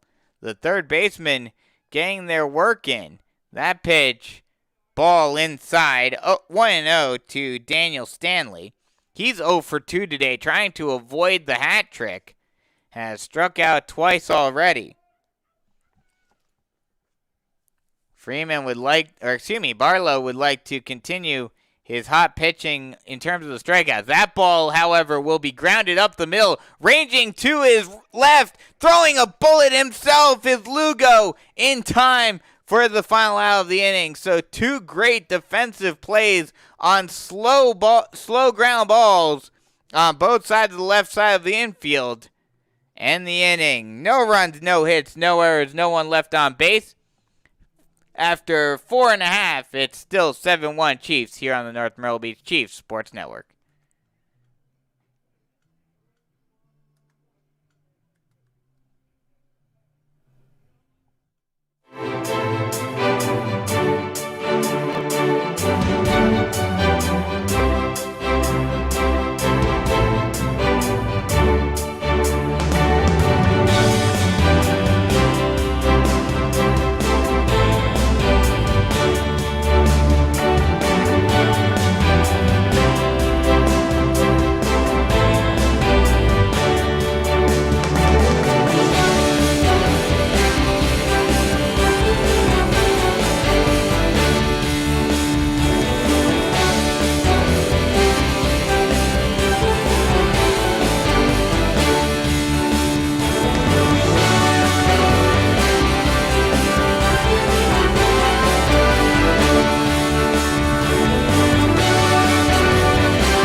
Bottom of the order due up for the Chiefs.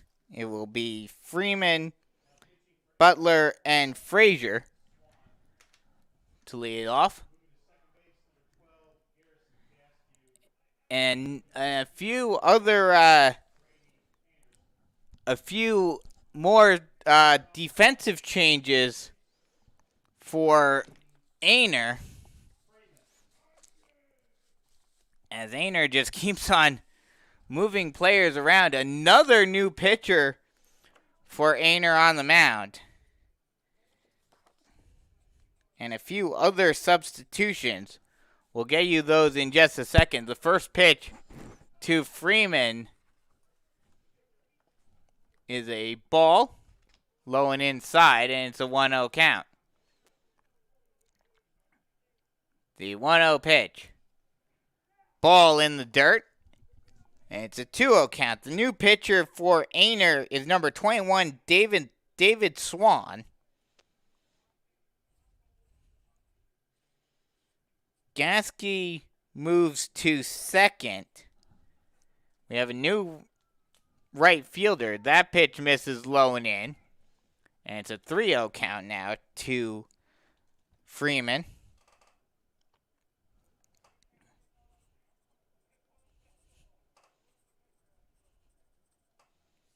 And a crazy series of events in these last 3 innings.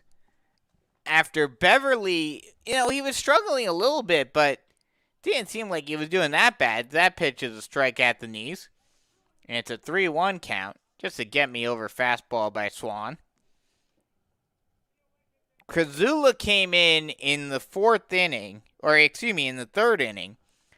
And it looked like he was going to, that pitch misses well outside. And Freeman works a walk to start off the inning.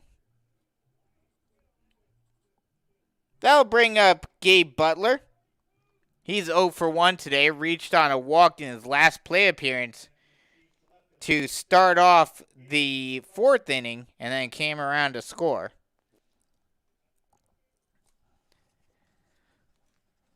After it looked like Krasula was going to get things settled down defensively for Aynor, the first pitch is a ball outside.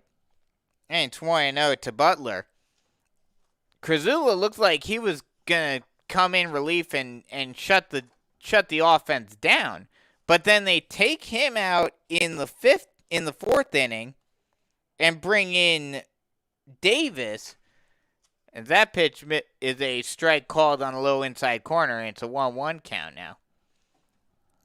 Davis comes in the last inning, in the fourth, and proceeds to give up 4 runs. And so this move makes sense, but still kind of surprising as that pitch is swung on and missed for strike 2. And it's a 1-2 count now. It's very surprising to me still that Krasula didn't stay in the game longer than just 1 inning with how well he was pitching.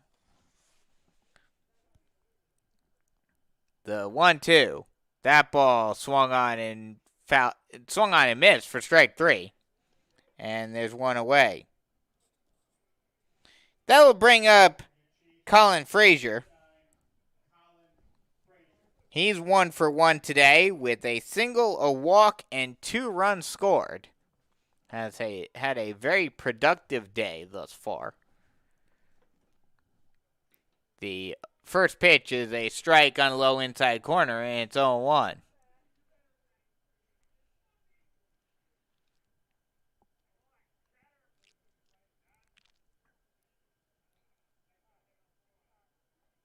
The 0-1.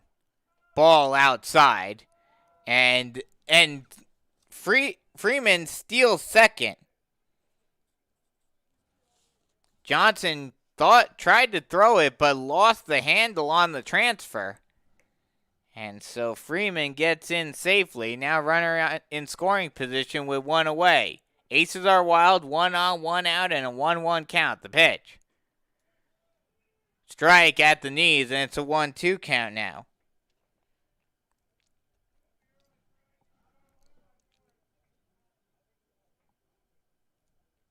All but 2 players on the Chiefs thus far today, as that pitch is swung on and missed for strike 3.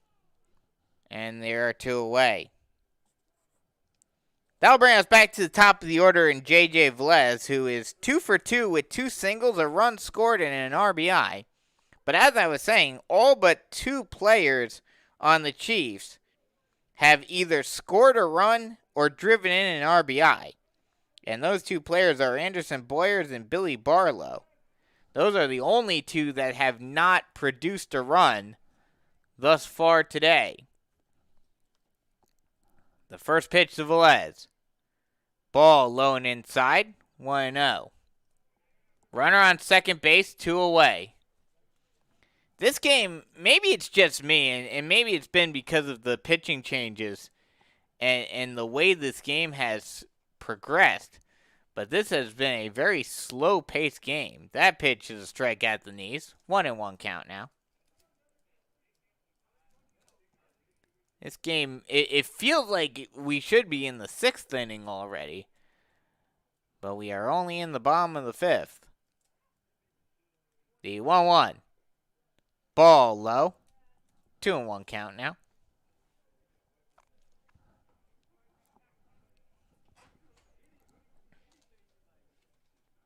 Two and 1, 2 away.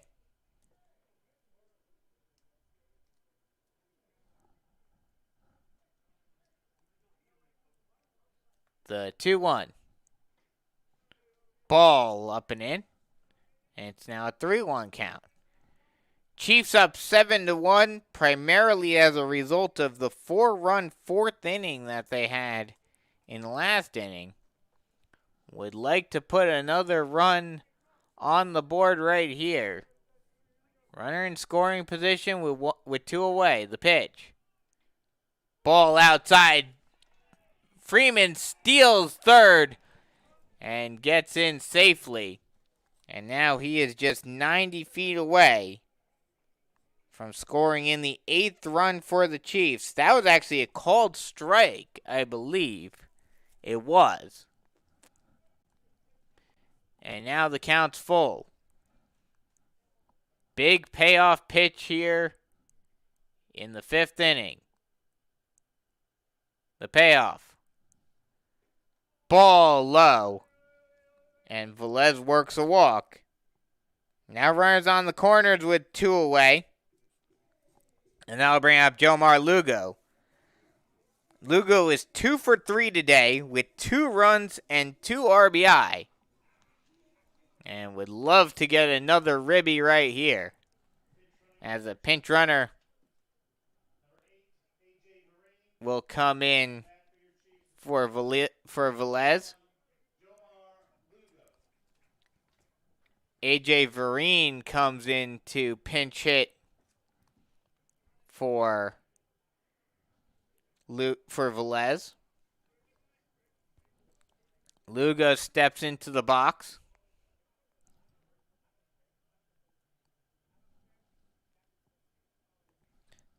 Swan gets set. Swan. Swan gets set. Now deals. Misses low and in. And it's 1-0.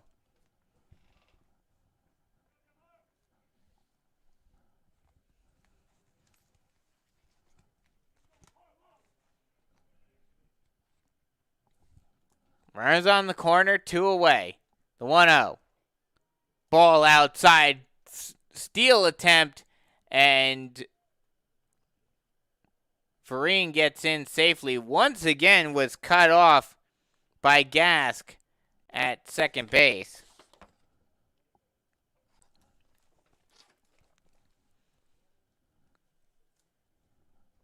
Once again, not even sure if the Chiefs were trying the delayed double steal, but every time that a runner has left from first with a runner on third, Gask has decided to cut it off ahead of the bag. That pitch misses low. Now 2-0 count. 3-0.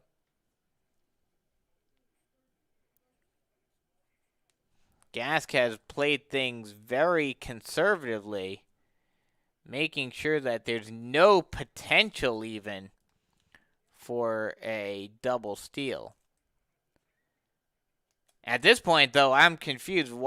If the catcher knows that's going to happen, that pitch plunks Lugo on the shin, and he'll walk down to first base on the hit by a pitch. So now bases are loaded with 2 away, and that brings up Burgess Gerganis. And Gerganis does have 2 home runs on the season. Would love to put a jolt into this one and send the fans home happy with a grand salami. The pitch misses low and in. 1-0. But like I was saying, if you already know that Gask is going to cut the ball off with the runner on third, if the runner is still going for second, why as Johnson would you even throw the ball? But Johnson has had a very bad day behind the plate. That pitch misses low and in. And it's a 2-0 count to Gerganis. Like I mentioned earlier, even a player like Gerganis, even a power guy like Gerganis, has a very good eye. This entire Chiefs team, in spite of not actually getting that many walks, the 2-0 misses low. 3-0 count now. In spite of the fact of not getting many walks, they work the count very well. They force opposing pitchers to throw the ball in the strike zone. They'll work the count, either in this case a 3-0 count, or they'll work the count full when they're down, and they force pitchers to throw pitches. And not just throw pitches in the zone. The 3-0. Ball low, and Gerganis walks in a run. Bases are still loaded with 2 away. And that will bring up the cleanup hitter, Luke Rice. If it wasn't for the 2 strikeouts by the bottom 2 hitters, by Butler and Frazier, this game may be over already. But nevertheless, bases are still loaded 2 away. The pitch. strike at the knees to Rice, and it's 0-1. Rice is 1 for 2 today. Singled, worked a walk, and drove in a run. Would love to get another couple of RBIs right here. That pitch, ball up and in. Oh, no, actually, excuse me, a called strike on the high inside corner, and it's 1-1. Bases are loaded, 2 away. The 1-1. Gets past Johnson at the plate, and that will allow Velez to score. A wild pitch allows Velez to score, and in the process moves both runners up a bag as well. And now the Chiefs still need 2 more runs to score to potentially trigger the 10-run rule, but have both of them in scoring position right now. That pitch is a called strike on the inside part of the plate, and now it's a 2-2 count. Deuces are wild, 2 on, 2 out, and a 2-2 count.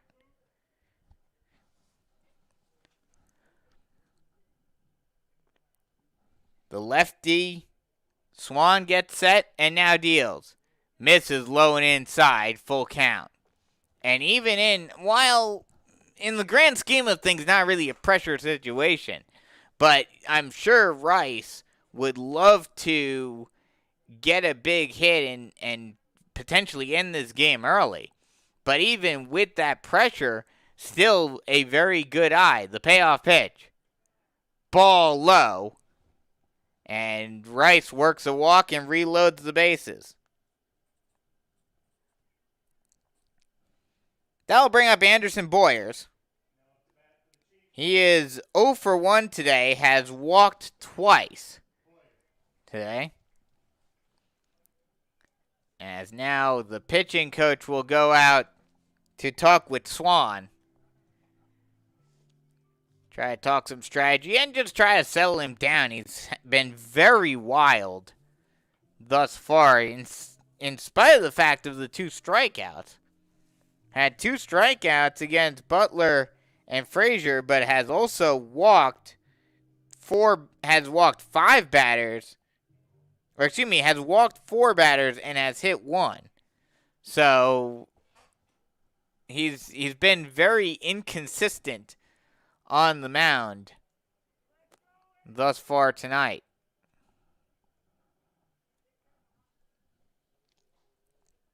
Boyer steps in. Lefty on lefty matchup. Swan gets set, now deals. Ball low and away, 1-0.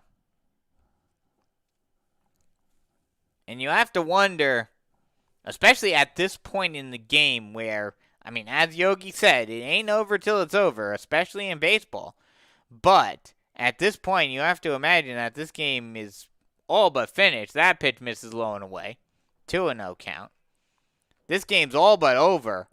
You have to imagine, or you have to wonder how much longer of a leash Swan may have on the mound.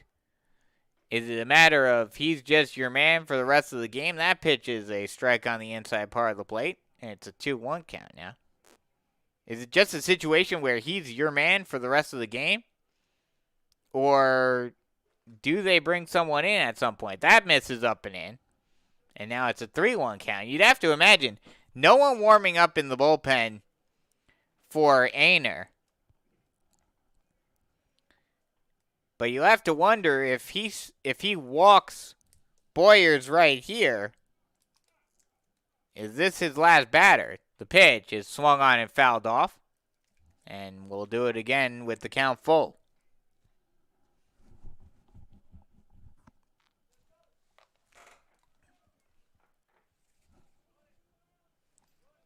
Full count, 2 outs. This is a big pitch in this game. Maybe not so much in terms of the win-loss, because it looks like the Chiefs have this one in the bag regardless. But whether or not this game gets ended early, The payoff. Swung on and popped high into straightaway right field.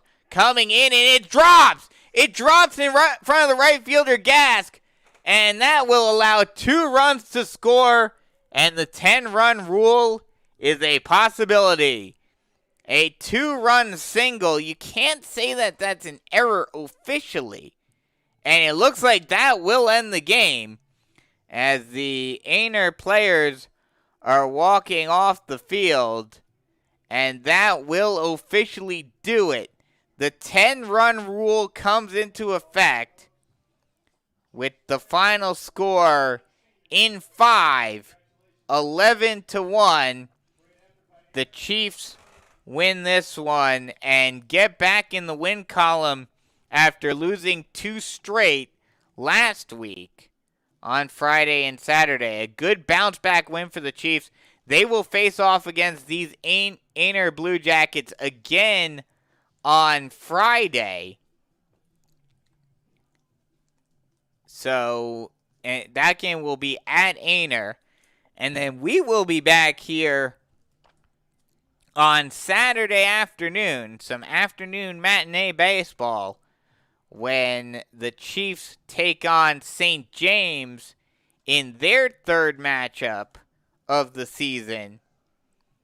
Chiefs lost to St. James on this past Saturday, but they will have to face off against the Sharks once again this upcoming Saturday here at the Hank. Final score once again 11-1. Your winning pitcher is Billy Barlow. Losing pitcher is Landon Beverly. Before I sign off, give you some updates around the region, because the region is still well at hand. Still some uncertainty in terms of not so much maybe who gets in, but more so in terms of the seeding for the playoffs. Go around the region real quick. First, the records. North Myrtle Beach currently leading the region at 7-3. West Florence and South Florence both at 6-2. Hartsville at 5-3. Myrtle Beach at 4-4. Darlington and Wilson basically out of it at 2-6 and 0-10. Tonight, West Florence and Darlington are facing off. This was not really all that much of a surprise, but right now, at the end of 6, it's West Florence well out ahead, 8-0 in that one. And on the flip side, in the other games, Hartsville dominated Wilson. They 10-run ruled Hartsville 10-run ruled Wilson. Not really all that surprising there. Now the big game tonight on a potential in terms of potential either upsets or potential spoilers is the South Florence and Myrtle Beach game at Myrtle Beach. We'll get you the score for that right now. The score in that game currently is that game is final. South Florence beat Myrtle Beach 2-0. So barring something really crazy, that pretty much knocks Myrtle Beach out of contention. So at this point, it's pretty much North Myrtle Beach, West Florence, South Florence, and Hartsville are all gunning. Those 4 teams are gunning for 3 spots at this point.